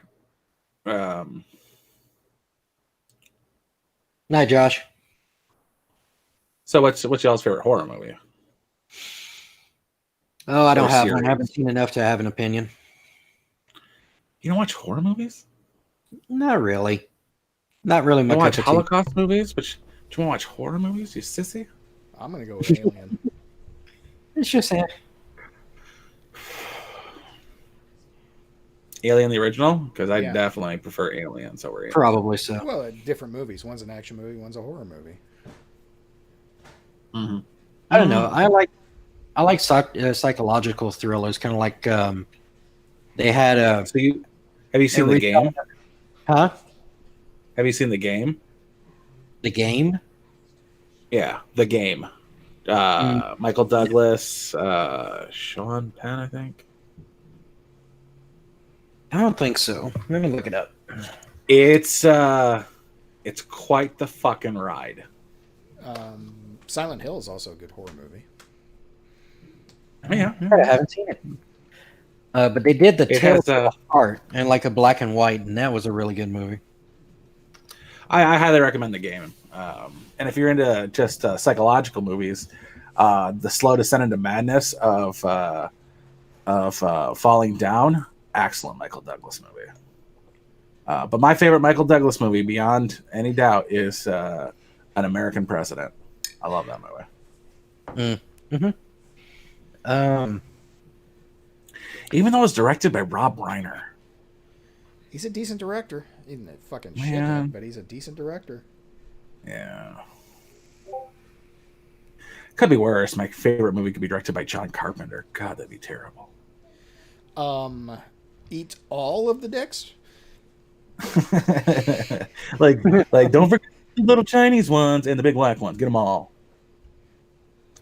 What about American Psycho? Ew.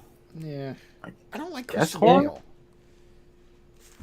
I do like Christian Bale usually, and I enjoyed the movie, but it's a one and done. Like there's some movies where you can watch them repeatedly and pick things up, and good examples of that is Fight Club. You know, you'll catch things for 5 or 6 viewings of Fight Club.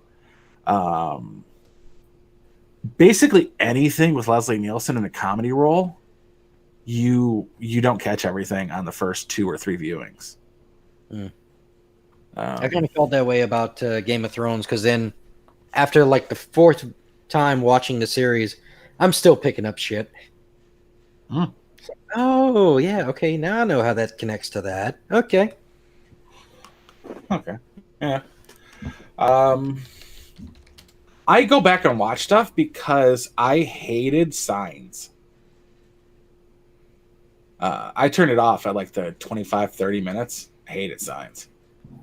And then the girl I was with was like, let's watch Signs. And I'm like, or anything else. But she wanted to watch Signs.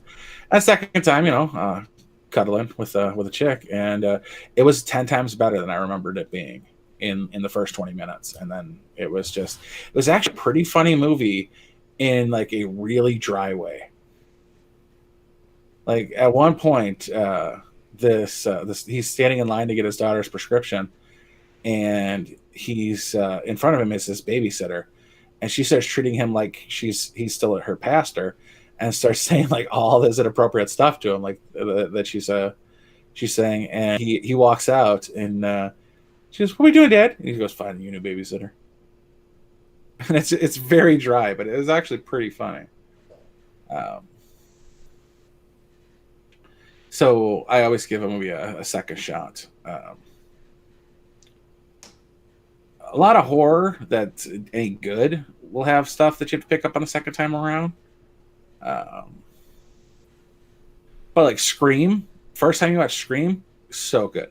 Second time, you realize like, hey, you know how you're not supposed to run up the stairs because you mocked the girl for running up the stairs?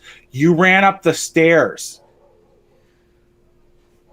Like everything you're mocking from other movies, you end up doing in this movie, which makes you no better than the other movies. In fact, you're worse because you're commenting on it while doing it. We should hide behind this wall of chainsaws. What was that from? It's a commercial. Commercial. I think it's a Was it Snickers a commercial. was it a Snickers commercial? I think it was a Snickers commercial, yeah. Why don't we Oh just yeah. go jump in the running car? What are you, crazy? That's exactly where they expect us to go. Hmm.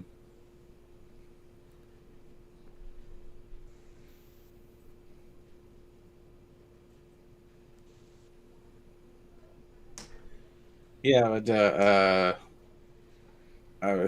I think it's like I get this argument all the time with different people in horror groups who want to talk about they always kill the black guy first, and I'm like, you have to. Speaking as a magician, you have no idea how fearful of the supernatural black people are. Yeah, they will straight leave. Yeah, like if you pull like a handkerchief out of thin air while you're being robbed, they will run away from you. If you, while handing over your wallet, make your own wallet disappear, they will run away and you get to keep your money. Being from Detroit, I can't tell you how many times I've come across women, like a couple of black women who are scared to not moving, who have been abandoned by their boyfriends. I'm like, this is a haunted house. Like, yeah, there's going to be scares, but they can't even touch you in Michigan. It's literally assault and battery if they touch you, because there has been a string of inappropriate things done in haunted houses. Thank you, Detroit, for ruining it for us. So yeah, they can't even make contact with you. It's part of the laws governing Halloween.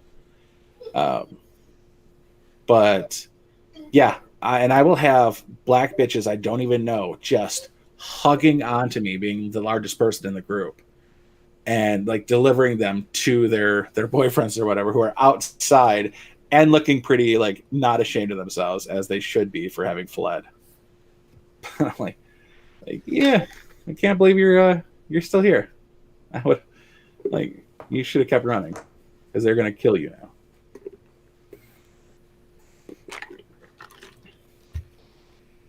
But Michigan has some of the best haunted houses. As somebody who does haunted houses, we've got one up in Mackinac Island that is probably one of the best in the country, like in the top 20 of the entire country. But it's also 24. You know, it's open all year. Ooh.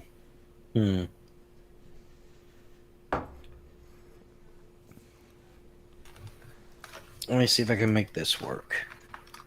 Best comedy? What?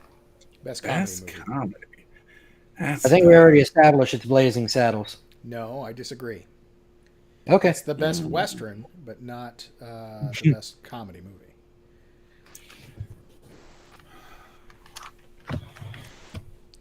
Oh man, that's a. I'm sorry it's so racist, but you got to check it out.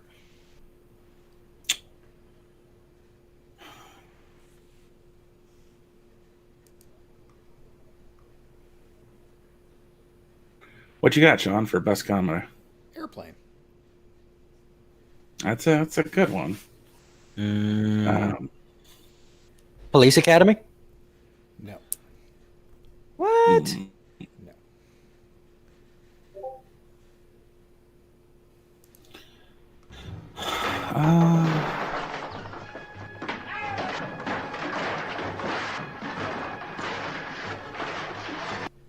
See, like I'm so torn.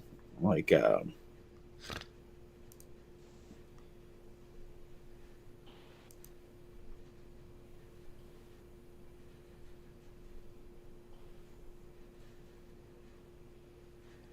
I would go with Airplane, but my second pick would probably be History of the World Part 1.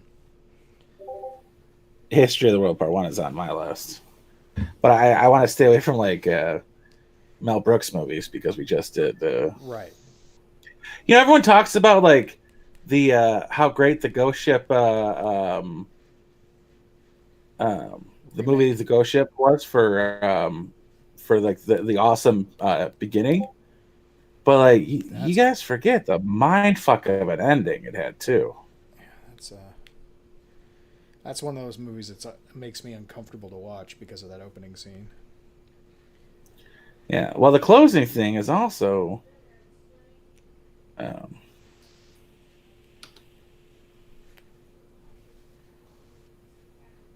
So do you put Tropic Thunder in the same category as Airplane and History of the World Part 1? It's hard to tell. It's more of a. It's not a straightforward comedy. It's more of a satire. Yeah. Yeah, like anything from Pixels is or not Pixel, what the hell's the company? Pixar. They're all funny movies. But no, they don't get to be in like the funniest movies. I'm not gonna say fucking Cars. Well, it was hilarious. I like Three Amigos, but it's not on there. No, it's not on the list, I don't think. But it's got my favorite quote. You know. A plethora? What is a plethora? But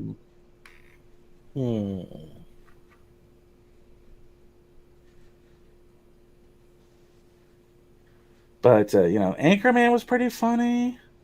Have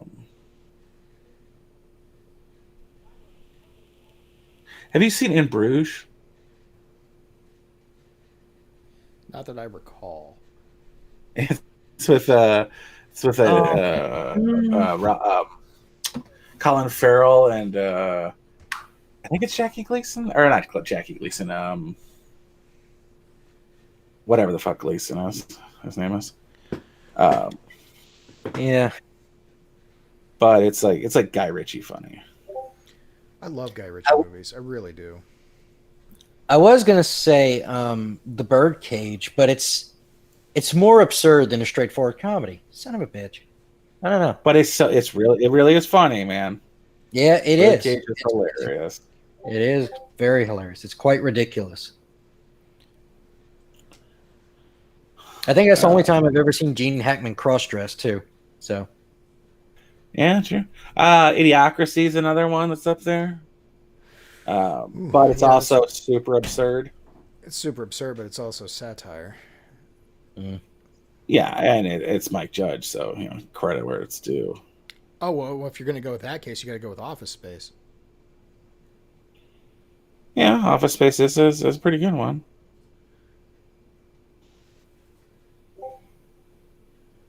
That's another movie I haven't seen.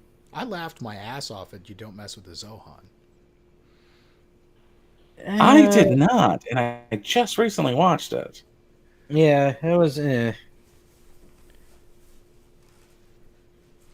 still on board with Waterboy. To me, that's his best movie. Oh no, Punch Drunk Love is way funnier than Waterboy.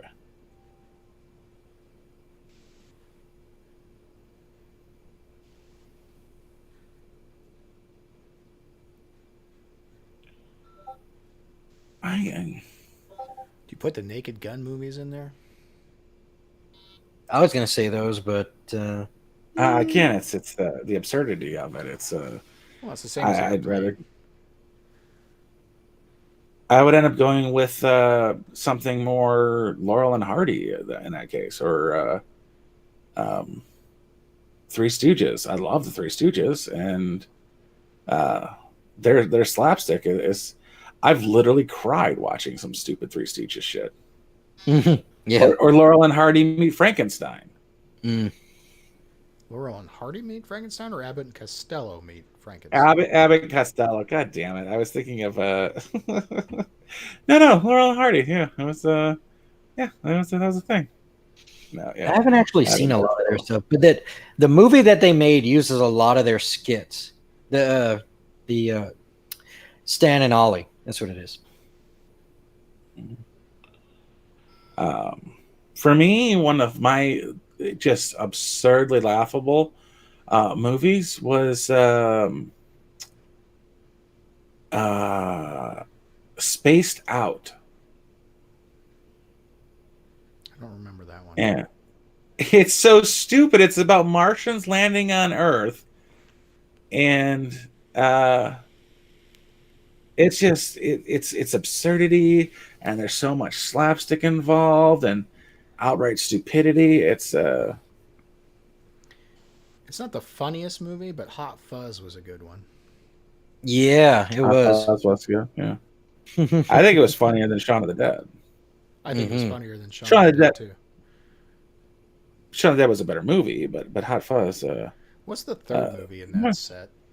It's Shaun oh, of the Dead, Hot Fuzz, and Around the World. no, it was like Around the World. it was an World apocalyptic Turns. movie. Yeah, yeah. End of the world. Something I think it was the end of the world. at the Earth's end. At the end of the Earth.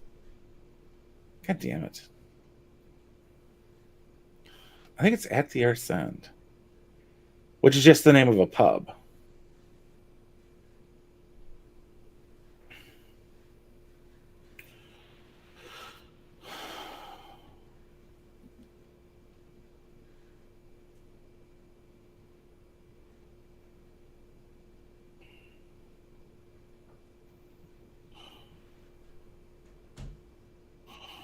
Best sci-fi movie?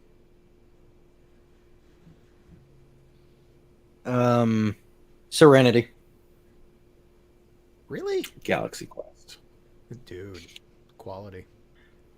Galaxy Quest. Tim Allen's best. I would. Alan Rickman's best.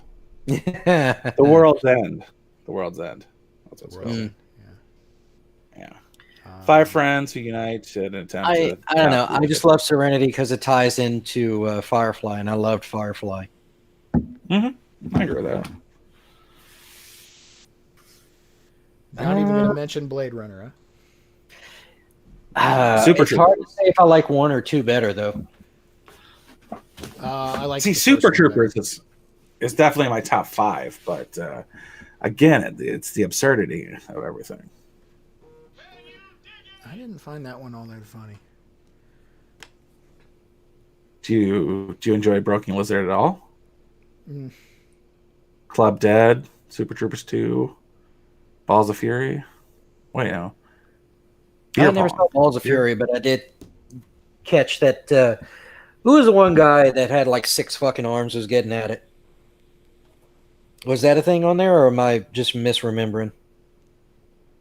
That was Kung Pao Enter the Fist or something like that. Oh yeah. So which one was Balls of Fury then?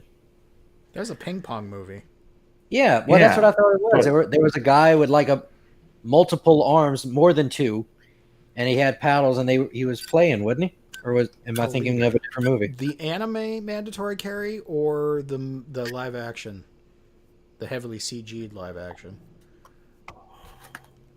The heavily CG'd and done twice live action because it was also done with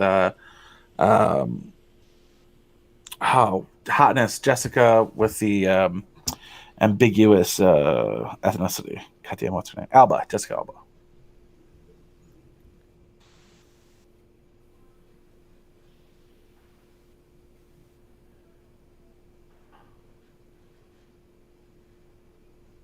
Oh, there was Dodgeball. Ben Stiller to me isn't typically funny. I think Tropic Thunder was like an Meet the outstanding- Parents, man. No, God no. Something About Mary is a better flick than that.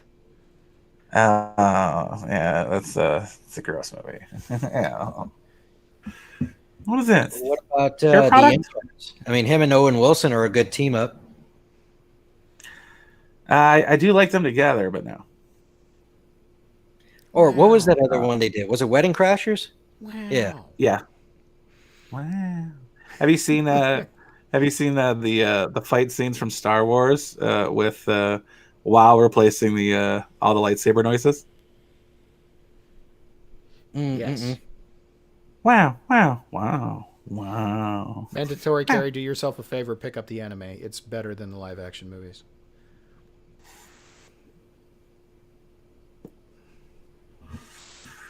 Uh,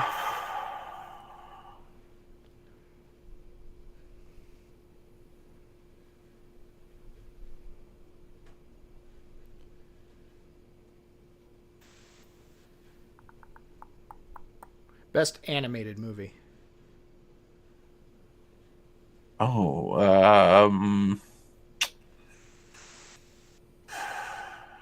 best anime that I've seen. Are we including CGI?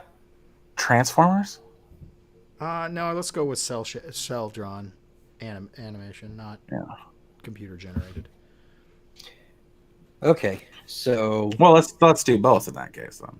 Yeah, let's do both because I'm excluding Cars or not Cars, but anything Pixar. like all I'd say. Pixar, yeah, all Yeah. Pixar, DreamWorks. I don't all want to that do that because Oh, they dude. make quality movies.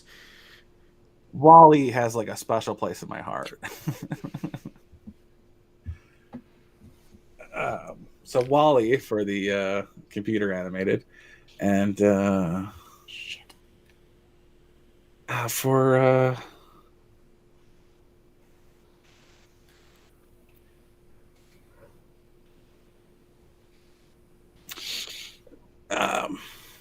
Avengers Assemble. Is that a movie? It's just for it's basically the kids of the Avengers, and they are Front Row was one of those interesting ones, and it had Robin Williams, so big plus. Okay, so where does Cool World fit into that? actually that's live action. Is it though? Because it's half animated. That'd be like saying Roger Rabbit or Who Framed Roger Rabbit is animated movie. It's Yeah, not that's taking into account that's a tough the call. majority of it. Yeah. All right. Okay, if we're gonna go with like based purely on story, I mean, anything made Walt Disney, anything made before 1950 was fantastic. That's Mhm. your, Fantasia's hard to beat. huh? If we're Fantasia getting is hard that to far beat. into it, Fantasia, yeah. Yeah. Then Frank Miller's Sin City is as animated as Cool World, really, Yeah, that's true. or Monkey Bones. Are we gonna include Who Framed Roger Rabbit then? I did. Yeah. That was my first original live action.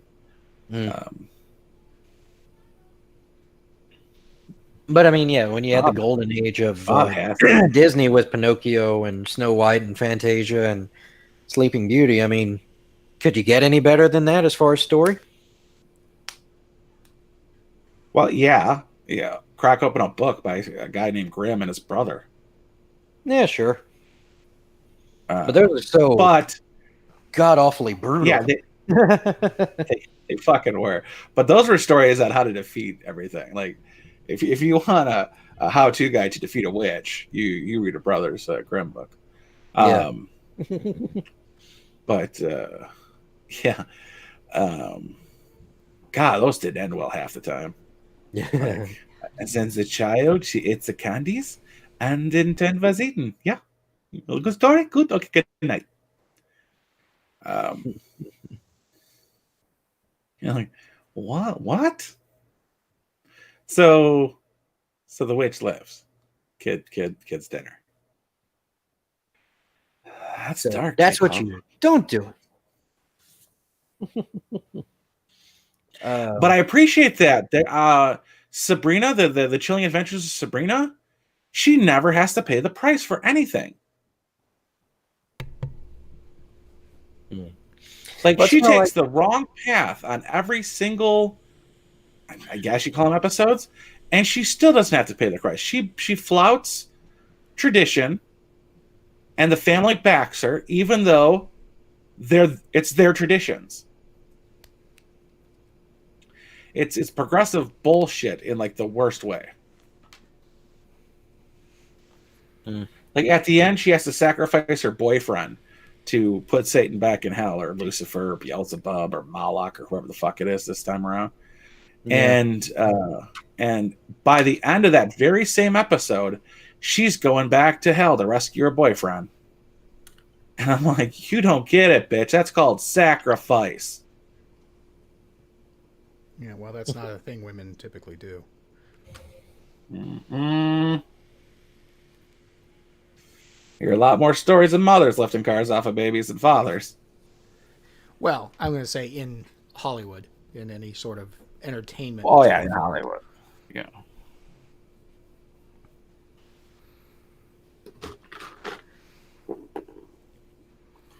You see, I'll have to read the original Pinocchio stories because I was watching a short documentary about it, and it is not at all like the movie that Disney put out. Because Oh, he was yeah? a real asshole in the stories. Oh, Gepedophile? Or are we talking Pinocchio? Pinocchio. Mm-hmm. Like the original 1880s version of Pinocchio. Apparently he was really dickish. That's why he was given a conscience.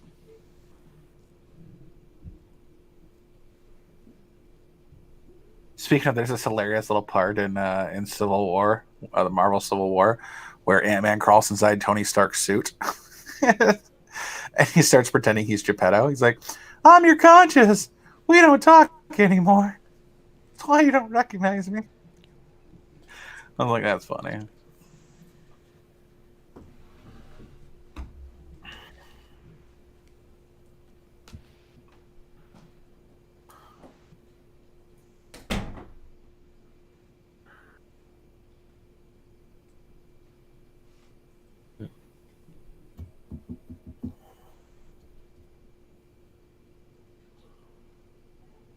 What else we got?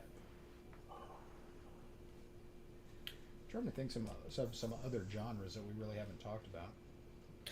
I mean, the problem with cartoons or animated, rather, is there's so many. It's one of the oldest forms of entertainment. I mean, fuck, wasn't Felix the Cat the first animated character, or one of? I don't remember. Yeah. Yeah, and you're talking 1930. No, Popeye was the first. What? Popeye was definitely one of the first. Yeah, Mickey Mouse. You're talking 1930s back then, somewhere around there. Betty Boop. Oh yeah. Oh, that brings me back to Spy versus Spy. God, whatever happened to those old cartoons? First appearance, 1919. Feline Follies. Felix the Cat. Damn. Yep. Oswald the Lucky Rabbit was 1927. Mortimer Mouse was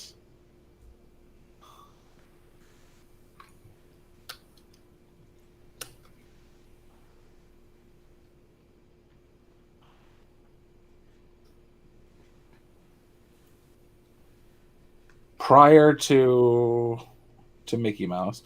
Mortimer Mouse was the predecessor of Mickey Mouse. Then it became Mickey Mouse in 1928.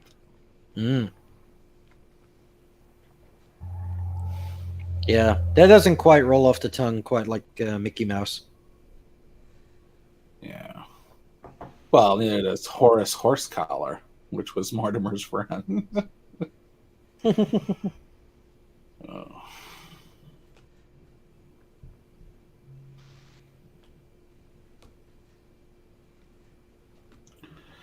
The Cactus Kid, 1930s, Mickey Mouse.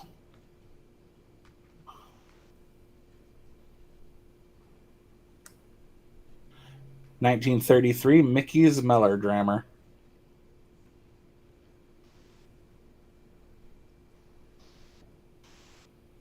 Best gangster movie.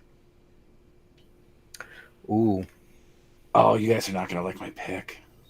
go for it. Dick Tracy. Madonna? Public Enemies was really good. I mean, you got to go with Scarface or The Godfather, though, if you really want to hit the Mm. hardcore. Untouchables. Eh, yes and no. It's not historically accurate. Kind of deflates it quite a bit, but it is entertaining. It's a movie, dude. I will Yeah. not get into just be like, listen, mouses don't run trains, okay? So Mickey Mouse is out of the running. I don't give a shit how much Dumbo changed your life. Feathers can't make elephants fly. Yeah, I'm not going to get into that. Best softcore porn with an actual story and good acting. Oh, you almost had me at Barbed Wire, but I'm gonna have to go with VIP. 9.5 weeks. Ooh.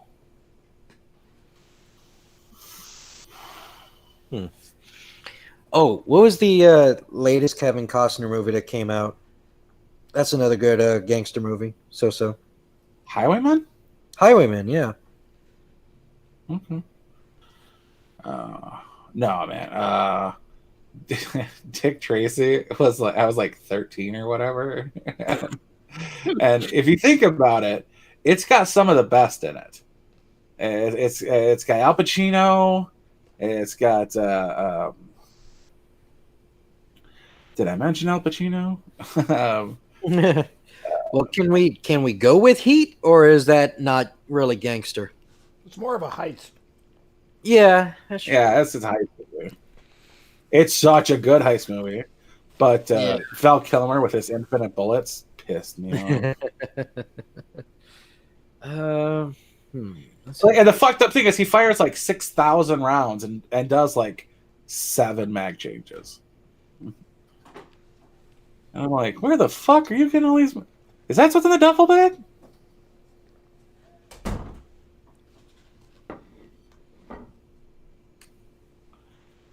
But Oh, Goodfellas. I forgot about that.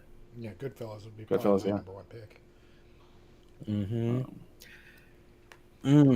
Oh, this is a movie that's actually based on a graphic novel, and I did not know that at first. Road to Perdition. That is a very good gangster movie. Casino. Yep. Yeah. Donnie They had, Brasco. like, Manny Patinkin was in it. Do you want to Paul count? Sorvino. Would you count Chinatown in there, or not quite? Oh, that's a tough call. It's more of a PI movie, I Yes. guess. Dustin Hoffman. James Caan. American Gangster. There we go.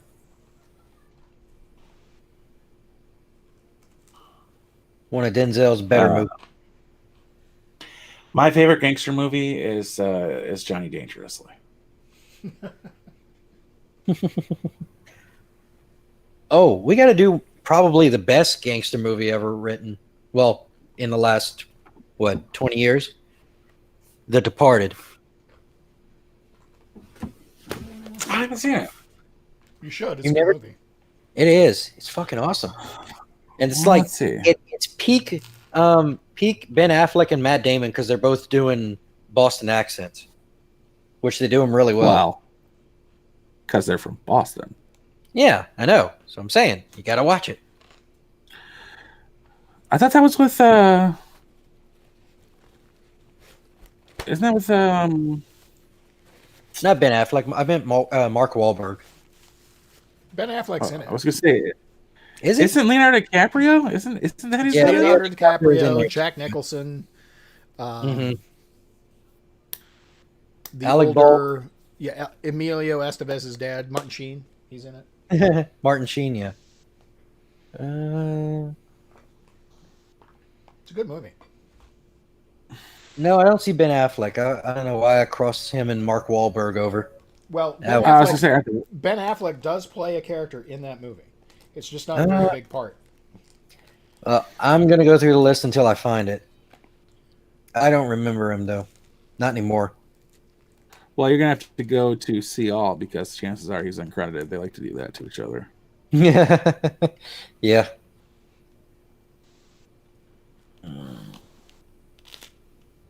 All right, so it is. It is. I can watch it on Stars. All right. No, he is not in it. Sorry, buddy.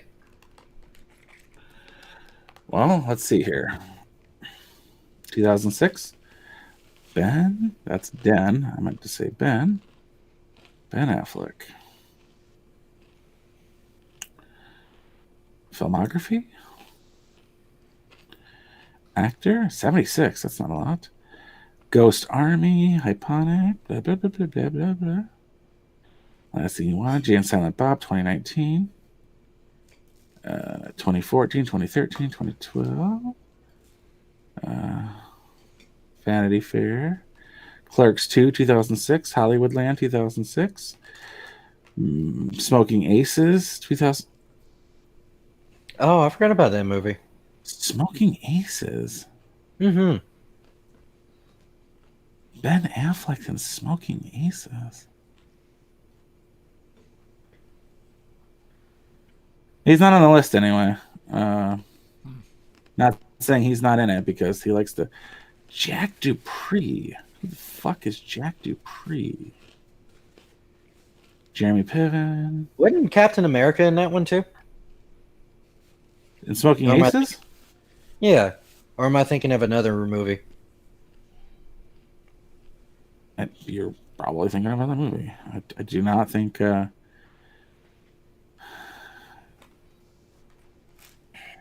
Maybe. Are you thinking Chris Pine?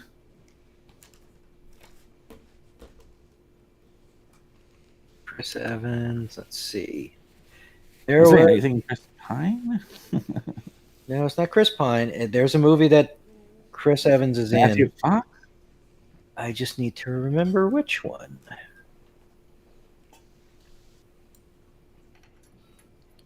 That's true. He was in Fantastic Four as well. But that's not what I'm thinking of. The Losers? The Losers. That's it. Yeah, I really enjoy him in The Losers. Another actor that is a good actor, but Really needs to shut the hell up. exactly, really shitty human being. God, yes. Because he is an amazing Captain America. Yeah, he's perfect as Captain America as far as I'm concerned. Couldn't have asked for a better Captain America. Mm-hmm. Like, there's a scene in Civil War where Zemo is looking for the flaw in Captain America, and the best he can come up with is he's like, "You have a little green in your blue eyes. Seems you aren't perfect." Like, go, fucking got him. Well, I mean, that's the best he could do. So They really got they wrote that for the movies. They wrote Captain America perfectly. Yeah, they did. And His superpower is never giving up. well, I think they that really he's the about the biggest only character. the biggest criticism I hear about it is if you're really into the comic books, he's more written as a man out of his time. So he has a lot of, prudishness and other qualities that are just don't fit in with today. But they didn't really write that into the movies. That's about the only criticism I really hear. Not really. I mean, by the time Civil War comes about, he's in a relationship with a married woman who is separated from her husband. Like, he has come down a long way off his high horse, which admittedly he does have. He has a high horse and he rides it very well. But yeah, he's dating Hank Pym's wife. In the comics. Bumblebee or Wasp, whatever her name is. What? In the comics. In the comics, yes. Yes. His only love interest in the movies is Sharon Carter, Peggy Carter's niece, which is creepy, but that chick is gorgeous. But it's only one kiss, and it's shared while Bucky and Falcon are watching. Like, you guys are assholes.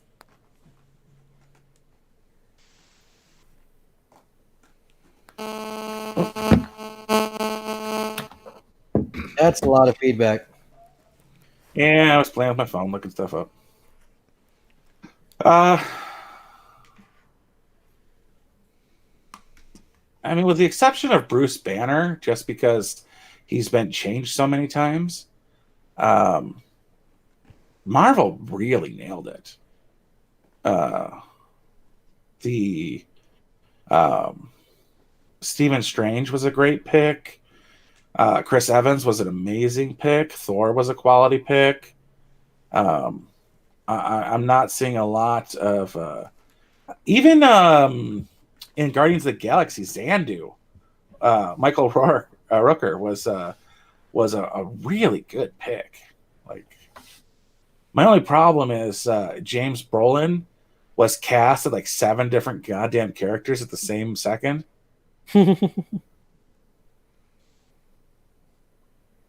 And it's like there's other actors out there. But he was a hot ticket item at the time, so He wasn't really though. Yeah, it was almost like they were trying to make him one and it didn't work. I mean, like what did he have going for him? The last good movie he made was No Country for Old Men. And then Jonah Hex. I did not see Jonah Hex. Yeah, Megan Fox is hot, and Totally. and Jonah Hex is ruthless. I mean, I'll give that to him.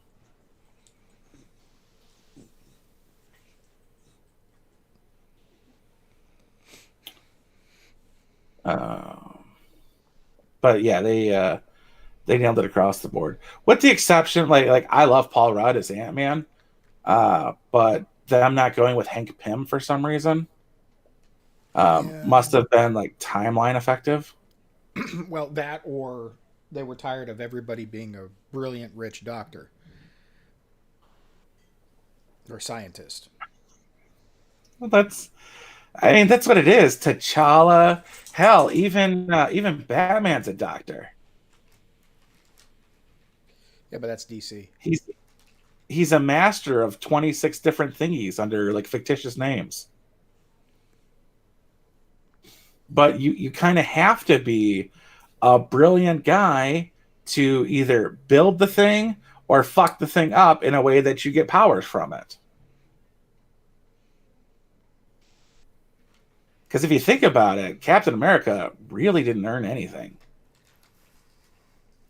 Like that literally was dropped in his lap. Yeah, but it would. The whole idea is that was dropped in his lap because he was insufficient, and then well, his all he had was his tenacity. and outstanding moral fiber. Right. But I was listening to a Business Wars episode or one of their series, and they were talking about the battle between Marvel and DC back in the day. And I kind of picked up on it after a little while before listening to this about how they would one would copy the other's characters. Like one of the most obvious ones is Deadpool. Marvel copied Slade Wilson, and they called him Wade Wilson, who happens to be Deadpool, which is quite hilarious. And and there are a few others like Iron Man and Batman. They're both rich billionaires who are incredibly smart. Well, But yeah. yeah, but so is T'Challa and Reed Richardson and half a dozen others. Doctor Strange. Well, yeah, but Doctor Strange actually uses magic. It's not, shit that he built or anything like that. He has to actually fucking study his craft. Well, yeah, the Phantom. Back, he was one of the original superheroes, and the Shadow. They're still both rich guys. You need to be able to afford to do your lifestyle. The Shadow predates Batman, if I'm not mistaken. Mm-hmm.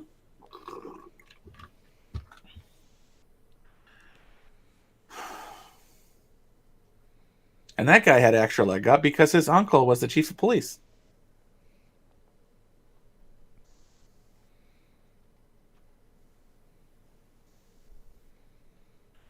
But even like the Phantom, which is this fucking guy was gifted with powers by a African tribe, a white dude, by the way, um, played by Billy Zane, which I love. It was absolutely campy. Another Tree Williams movie. Um,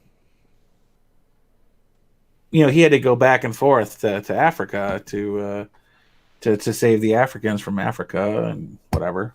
They need someone to save Australia from Australians, but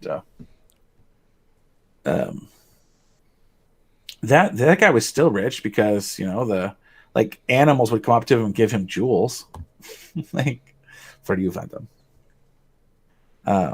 It was like the weirdest Tarzan ever, and he rode around with 245s and a purple fucking suit. Crazy. But yeah, it's just you have to be just super duper loaded to. I think the real difference is like Wayne Industries made like everyday products, and Stark Industries, fucking fought the war. It was. Yeah, they made war machines basically. Yeah. What genre do you think is going to take the place in pop culture that the cartoon movies or the superhero movies currently hold?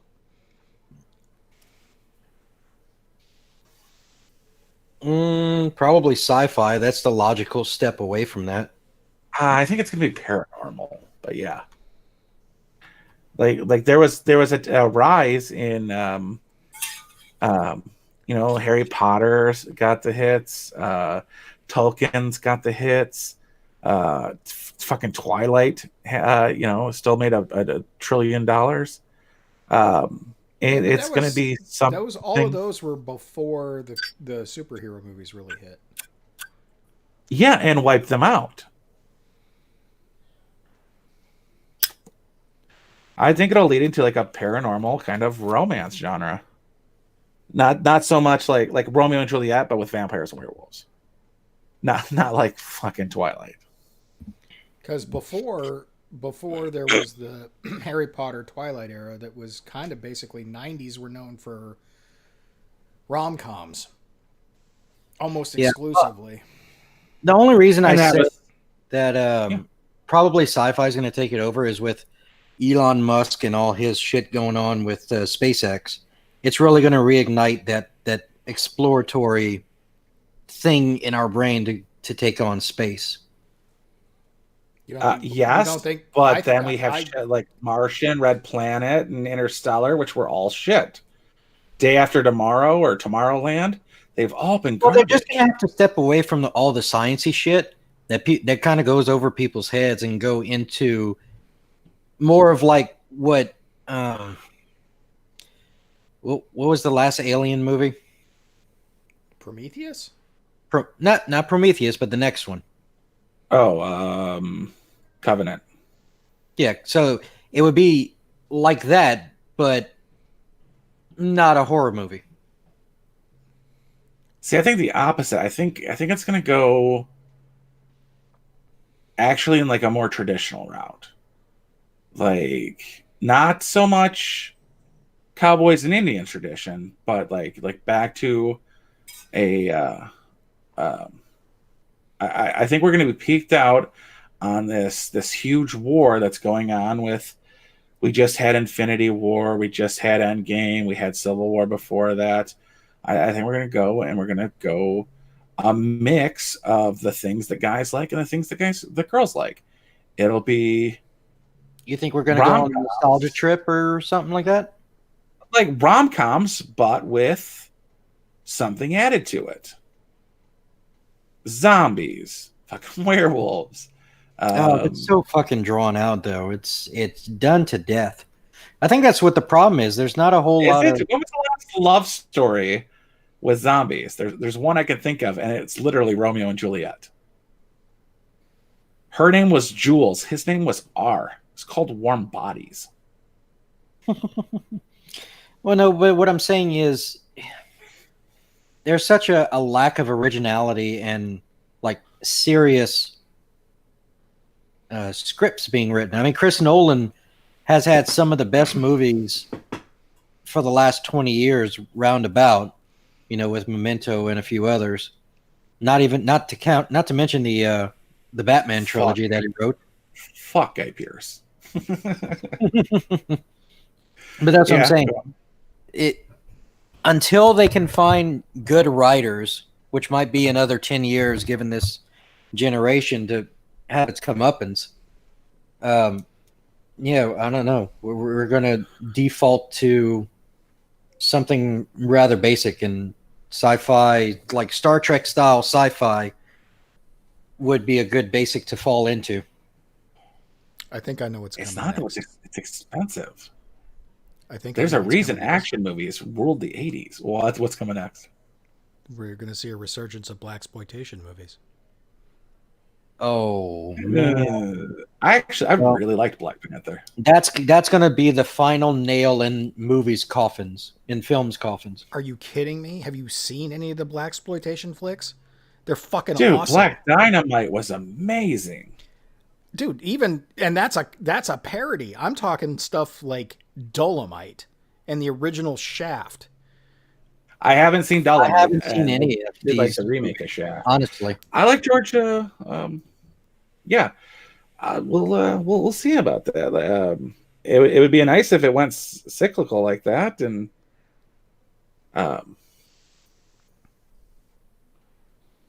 we definitely had exploitation genres that both the Quentin Tarantino and the Robert Rodriguez movies did really well. Wouldn't it be great if it was both like a resurgence of kung fu flicks and blaxploitation?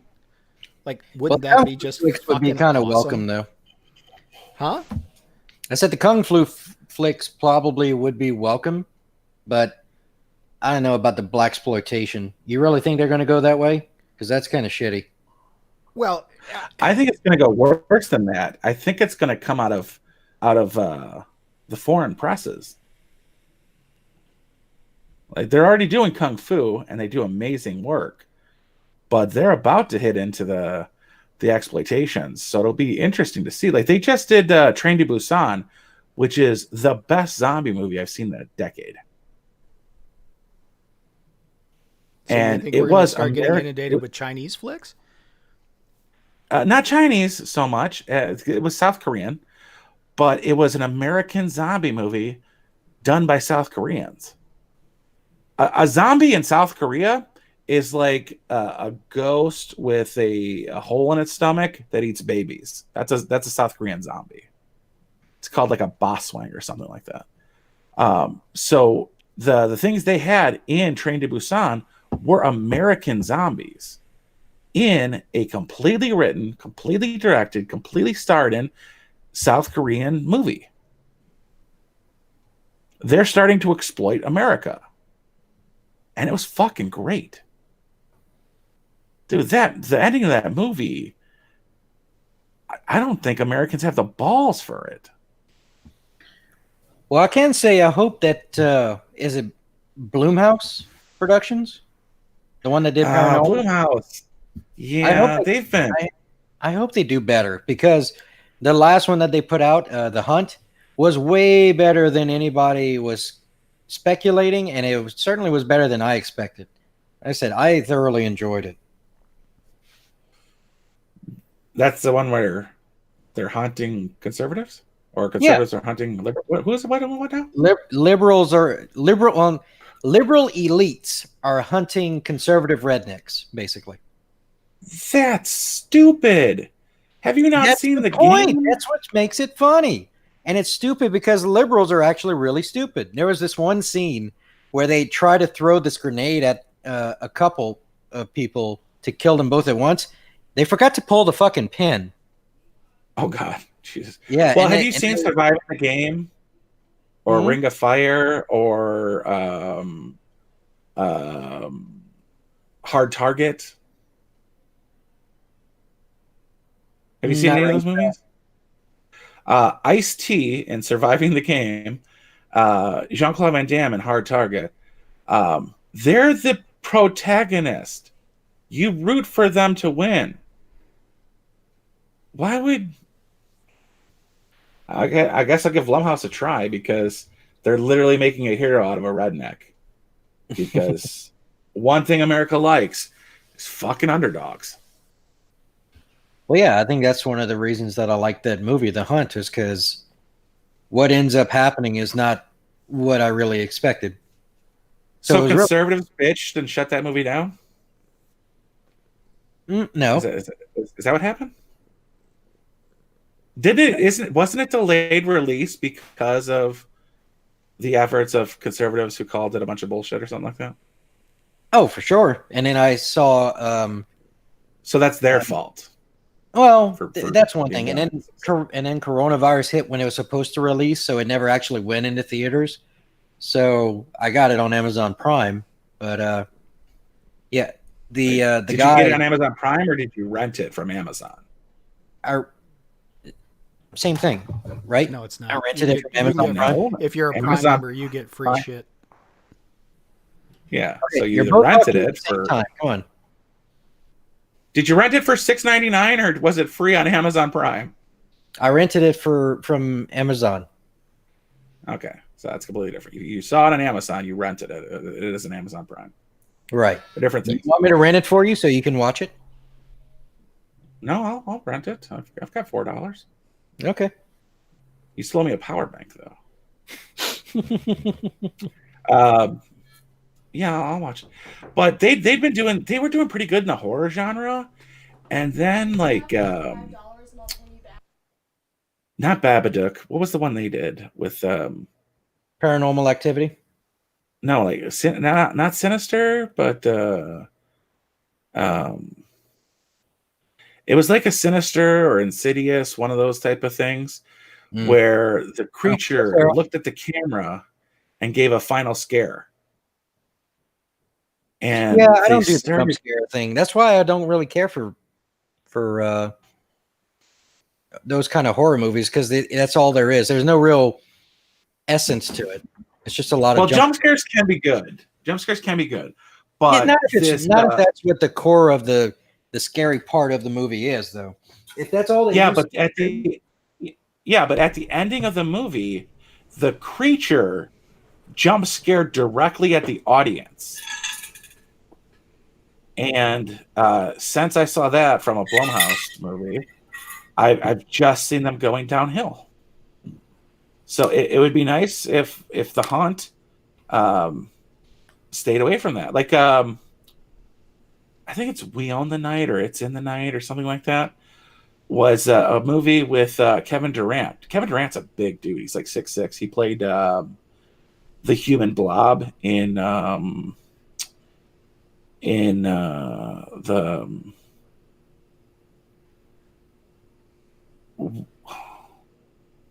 Wolverine movie before Wolverine. Yeah, I know who you're talking about. Yeah, he's a big dude. He's like 6'6". Huh? Isn't he British? No, he's American. Oh, well, he was in Robin Hood as well, the one with Russell Crowe. Was he Little John? Yeah. Okay. By the way, fuck you, Jamie Foxx, for playing Little John in the new Robin Hood. God damn. Like, really? Why couldn't you have been like that black guy from Kevin Costner's movie? But, oh God, Morgan Freeman in Robin Hood, excellent. So it ended up being like the whole. It was a slow burn of a movie, but at the end there was like these creatures, and it attacked the church that the people were staying at, and they kill it until it died from death. And I was like, wow, that was a really decent movie. And then they started pulling out because it was the end of the movie. And there's these creatures climbing all over the buildings. And I was like, oh, fuck, that was unexpected. And then one turns and growls at the camera. And I was like, oh, what the? Oh, fuck you. And it took my level of enthusiasm for an entire movie and knocked it down a peg, all because this fucking creature turns and growls at a camera it was on a rooftop climbing towards the church, and it turns around and bark growls at the camera for a final scare. I'm like, fuck you. The Hunt. Yeah.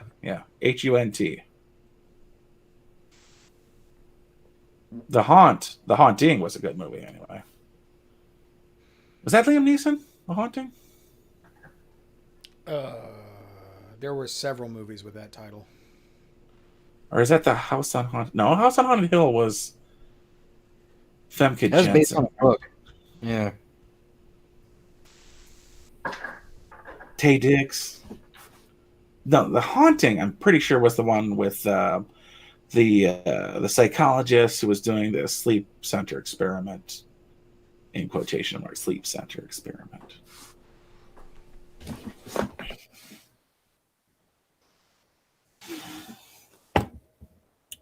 Here's the thing, anyway. Good use of CGI and good use of practical. They tore down a whole spiral staircase in real time for practical effects for that movie.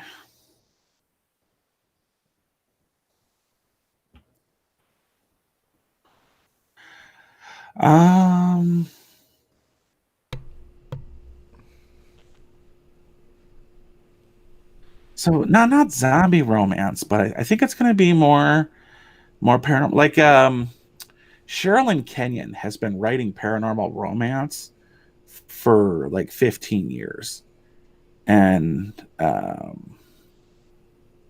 she is just doing really well.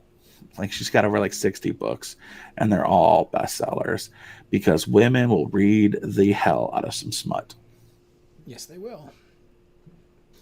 Chicks dig bodice rippers. Yeah, and I think the guys could deal with the hunting of what are they called? It's something like Darkin or Drakens or something like that. Anyway, I think it could be a mediocre mixing of genres, because whatever it is, it's going to be a mixture if it's not outright directed towards China. And all the other Asian, all of Hong Kong is absolutely like 110% China asshole. So they want to get their money because there's only like 60 million Japanese people. They want to get American interest.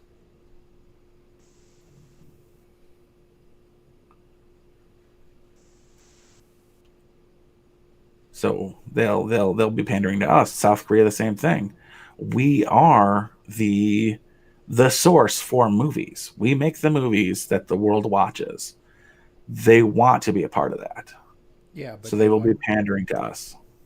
You don't think that they're trying to build their own thing? They are. And to build the thing right, you got to take over the number one spot. Because, I mean, right now we're catering a lot of our movies to the Chinese audience. Yes, but the rest of Asia hates that. And we do it shittily. Have you seen the Meg? Yes. They're like, oh, let's include a beach scene with a bunch of Orientals. That's a racist term. Stop it, Joe Biden. And you just have them panicking and trashing each other. See, I like, don't think you gotta save that for white people. Why is Oriental a racial term? It's clarification of the type of Asian we're talking about. Well, to be fair, like they're calling China virus a racial term. China's a country. Just Oriental describes a bunch of people, and it's a better differentiation. It's a group from the Orient. Yeah, if you say Asians, technically Russians are Asians. Caucasus Mountains, brother. Indians are Asians. Mongolians are Asians. That's red dot, not feather. People who are following this conversation. Yeah, the red dots. Iraqis are Asians. Iranians are Asians. Pakistanis are Asians. Iranians are not Asians. They They're live on the continent of Asia. They are Asians. That's Eastern Europe, buddy. You watch yourself. Yeah, look at a map, dude. Turkey is in Asia. It's not in Europe. What? Blasphemy. Yeah, well, I blame the Crusades for not whitening that area up. All right, guys. I got to turn in. I got work in the morning. So I'll catch y'all later. All right. Later. Later. I work tomorrow, too. So do I. But I got the advantage of a couple hours behind you. Yeah, but I got a couple of hours of advantage on you still. True. I still don't wake up until 11:30 your time.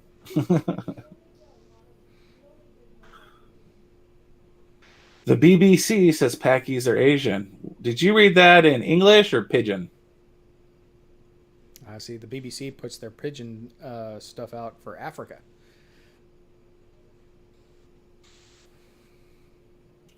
Pretty sure they put it out for half of London. Fair.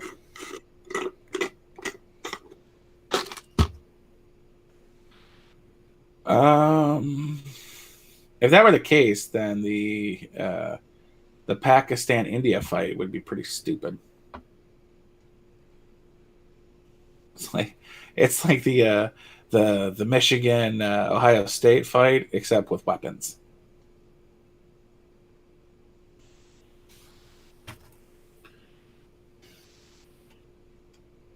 You want to? Oh yeah, well then why do they have blue eyes? You want a good chuckle?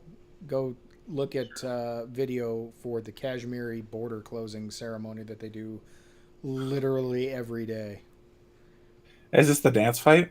Yeah, basically. The Paki India dance fight off? Yep, yeah, pretty much. I'm good. I've seen that. Ridiculous. I'm what you call cultured.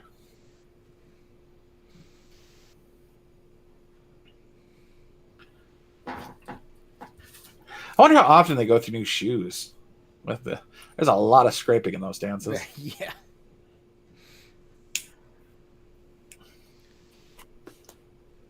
You're like, hey, Mahatma, you haven't requested new boots in 2 months. I don't think you're dancing hard enough.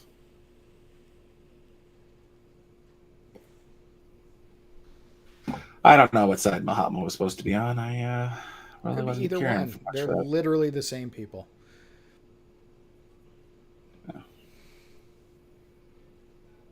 Just what side of the imaginary line you live on.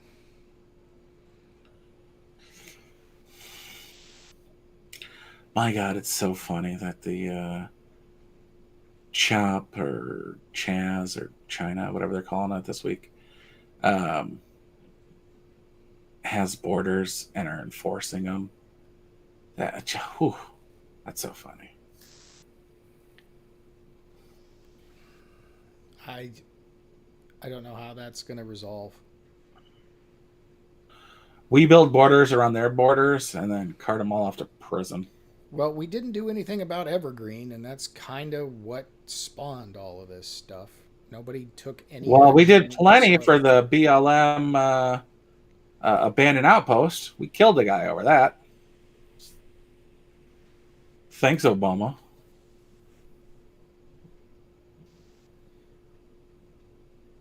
That's Bureau of Land Management, not Black Lives Matter, by the way. The Bundy occupation of empty land management. Yeah, but I mean, the FBI went in immediately when that guy, and got that guy out that did the murder on that one, and then there's been 3 people shot and 1 dead at least, if not more, in the Chaz now, and nobody's done anything except complained that hey, we're not a part of you guys, but we really need you to go in and save this dude. It's like, yeah, you don't understand what you've done. Dude, one of those guys was in an interview, and he said in the interview that it would be nice if there was like a fire marshal designated for the area 24 hours a day in case of fire. And I'm like, no, the White House doesn't even have that. Like, and you guys aren't even the size of the White House. But you want a fire marshal 24/7 that you're not going to pay for? Keep dreaming. Yeah. I thought you were autonomous. Do you know what the word means? Well, that's why they changed it to CHOP, which there's some debate over what CHOP means. Occupied. Or organized. Those are the two. Great. Do some organization. Start promoting from within. That's how that shit works. Dude, they want to organize white labor parties.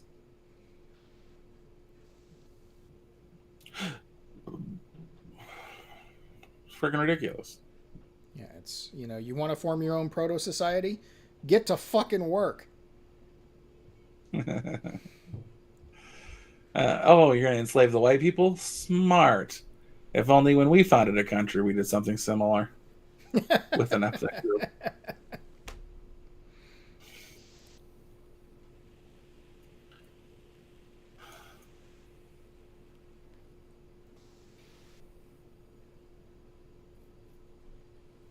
It was pointed out that Joe Biden saying that he would put a person of color on the ticket. I'm like, that is kind of discriminatory against all the other colors. It absolutely is, but I know who he's going to pick. Don't say Stacey Abrams. It's not Stacey Abrams. Everybody thinks it's going to be Stacey Abrams. It's not. Oh, I would get so much shit from Disney if it was Kamala Harris. It won't be Kamala Harris either. It's going to be Susan Rice. Oh, I hate her. Yeah. Yeah, but she's the one who needs the protection. So that's why she's going to be the pick. And they're keeping it under wraps. Does.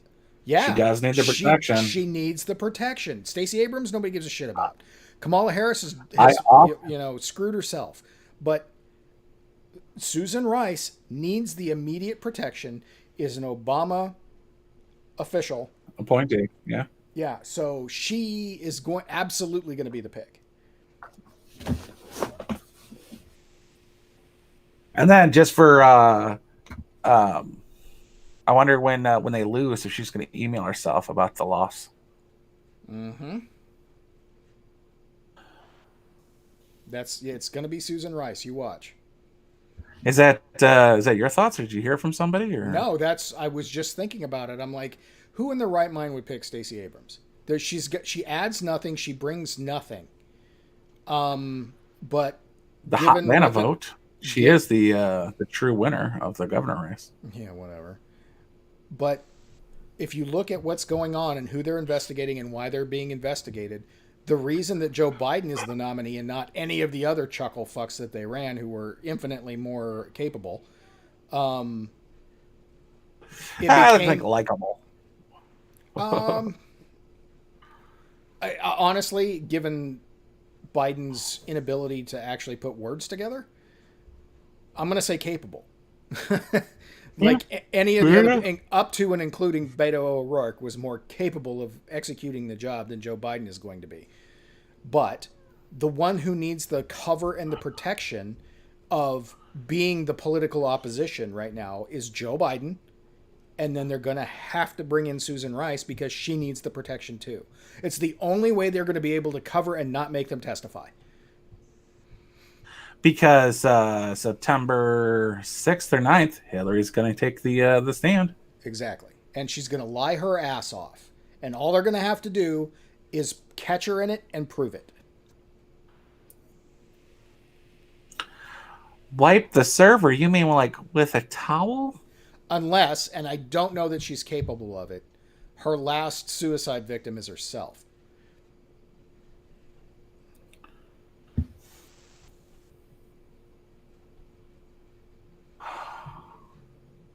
she might have information that could lead to the rest of the Clintons. Exactly.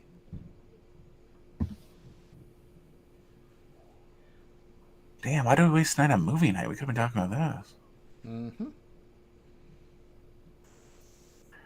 Thank you, all one of you who turned in for this brilliance that came from Sean tonight. 4 minutes before we end the stream. That was appreciated. Yeah, that's my new favorite theory. So let's get it out there. So it's going to be here on YouTube, so we can go back to it and I can call it.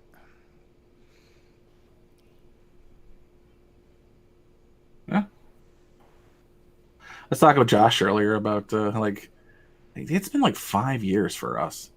Like prior to the Trump election, we were running around in stupid DM groups, just bashing on the old debates that were taking place back in June and July.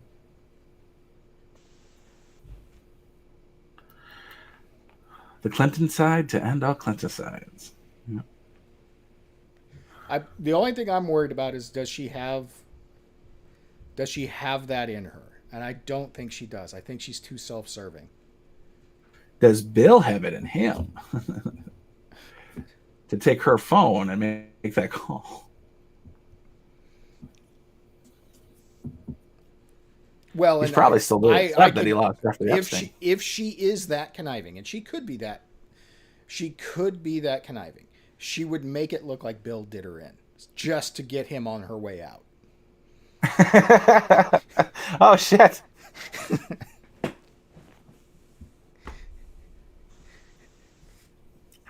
Holy accuracy on every level. Let's, I'm gonna text myself this timestamp. Yeah, I mean, if you want to get down to the nitty gritty of it, she's either going to come up with a way to dodge all the questions and be fairly confident, more than confident, and she's got the experience to do this, to think she can lie her way through. But if they have something on her and she doesn't know about it, and she makes that mistake, she's going to perjure herself, and it's all going to come crashing down. And the only way out of that is she Epsteins herself.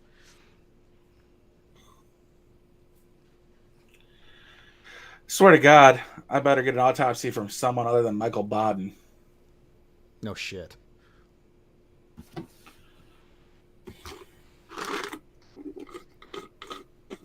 And yeah, she's so vindictive. I can see her making sure that Bill's got nothing left on her way out the door.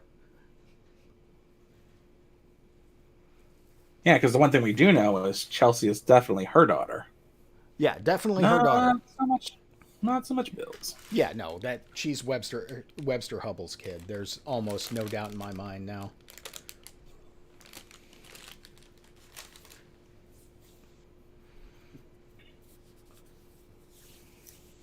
That's if Bill's still cognizant. I haven't seen Bill Clinton looking lucid and.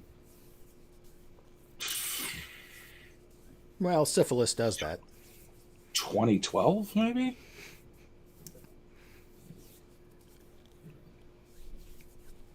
I remember when, what was it? When it was 2015 and 2016 when Hillary was running and he had to say some shit that was unkind about her. I don't remember it being very effective. It wasn't at all. At all. Hence, the last time I saw him really coherent was 2012. Yeah, he had to, and I think what it was is he was trying to position her to be more of a corporate Democrat like he was, and help get the far left off of, from having as much influence and control, and it just didn't work. Hmm.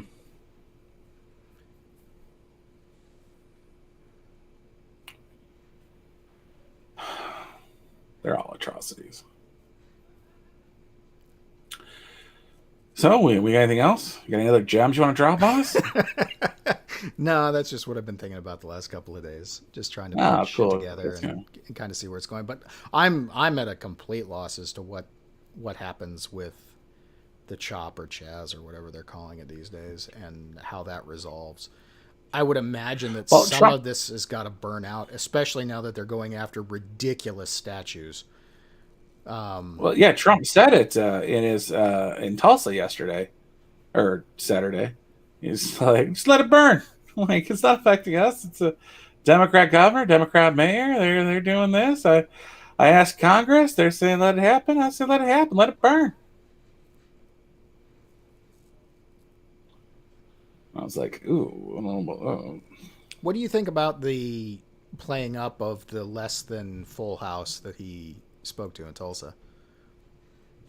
That's fucking ridiculous. Did you see Joe Biden's thing on Thursday? Yeah, where there was like They didn't 10 even seats. didn't even have an MC. Joe just came out there and they're like, "Oh, we're starting." Yeah, I And just the to compare and contrast the two is ridiculous. There's just really no contest. And I saw something today that Biden has reaffirmed that he is going to do the 3 scheduled debates, but that's all he is doing is only the 3 scheduled debates. I'm like, you've got to find a way out of that because you're going to get you destroyed. can't do one.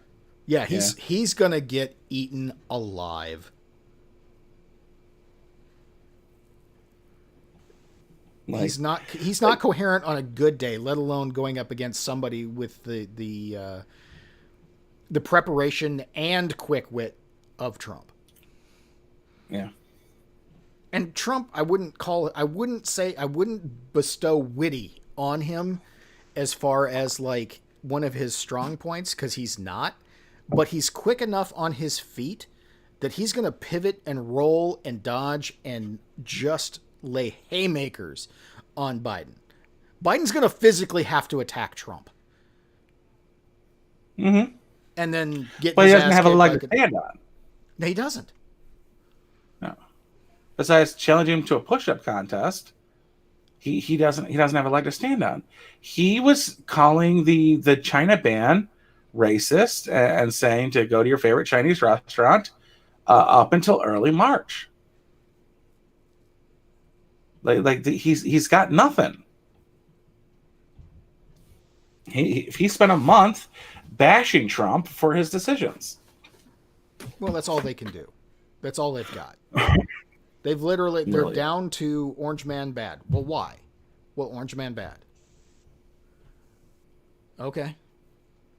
Got any ideas there, Joe? Got any plans? Got any any actual enactable policy ideas? And I don't mean shovel ready jobs, which is I think was what they're going for. They're going to use this corona devastation to our economy to try to run that up again, which isn't going to work. They can't. They can't. We had 2.3 million jobs added. That's not going to stop them from trying. They're complaining that yeah, sir, you're saying all this great stuff about the economy, but the black unemployment is down 0.5% from its record high. What do you have to say for yourself about this travesty? Yeah, it's still 16.5 above what it was during the Obama administration.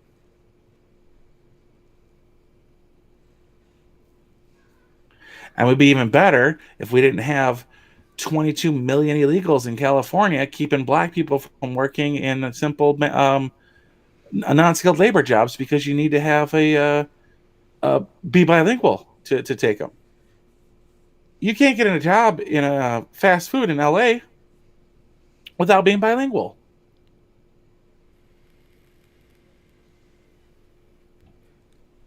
Like, I'm sorry, you just need to learn the numbers 1 through 10 in Spanish because that's all anybody fucking orders. Mida. Dos, tres, uno, cinco. Large or small? Like, would you like that upsized? Can I get a C or a no? De nada.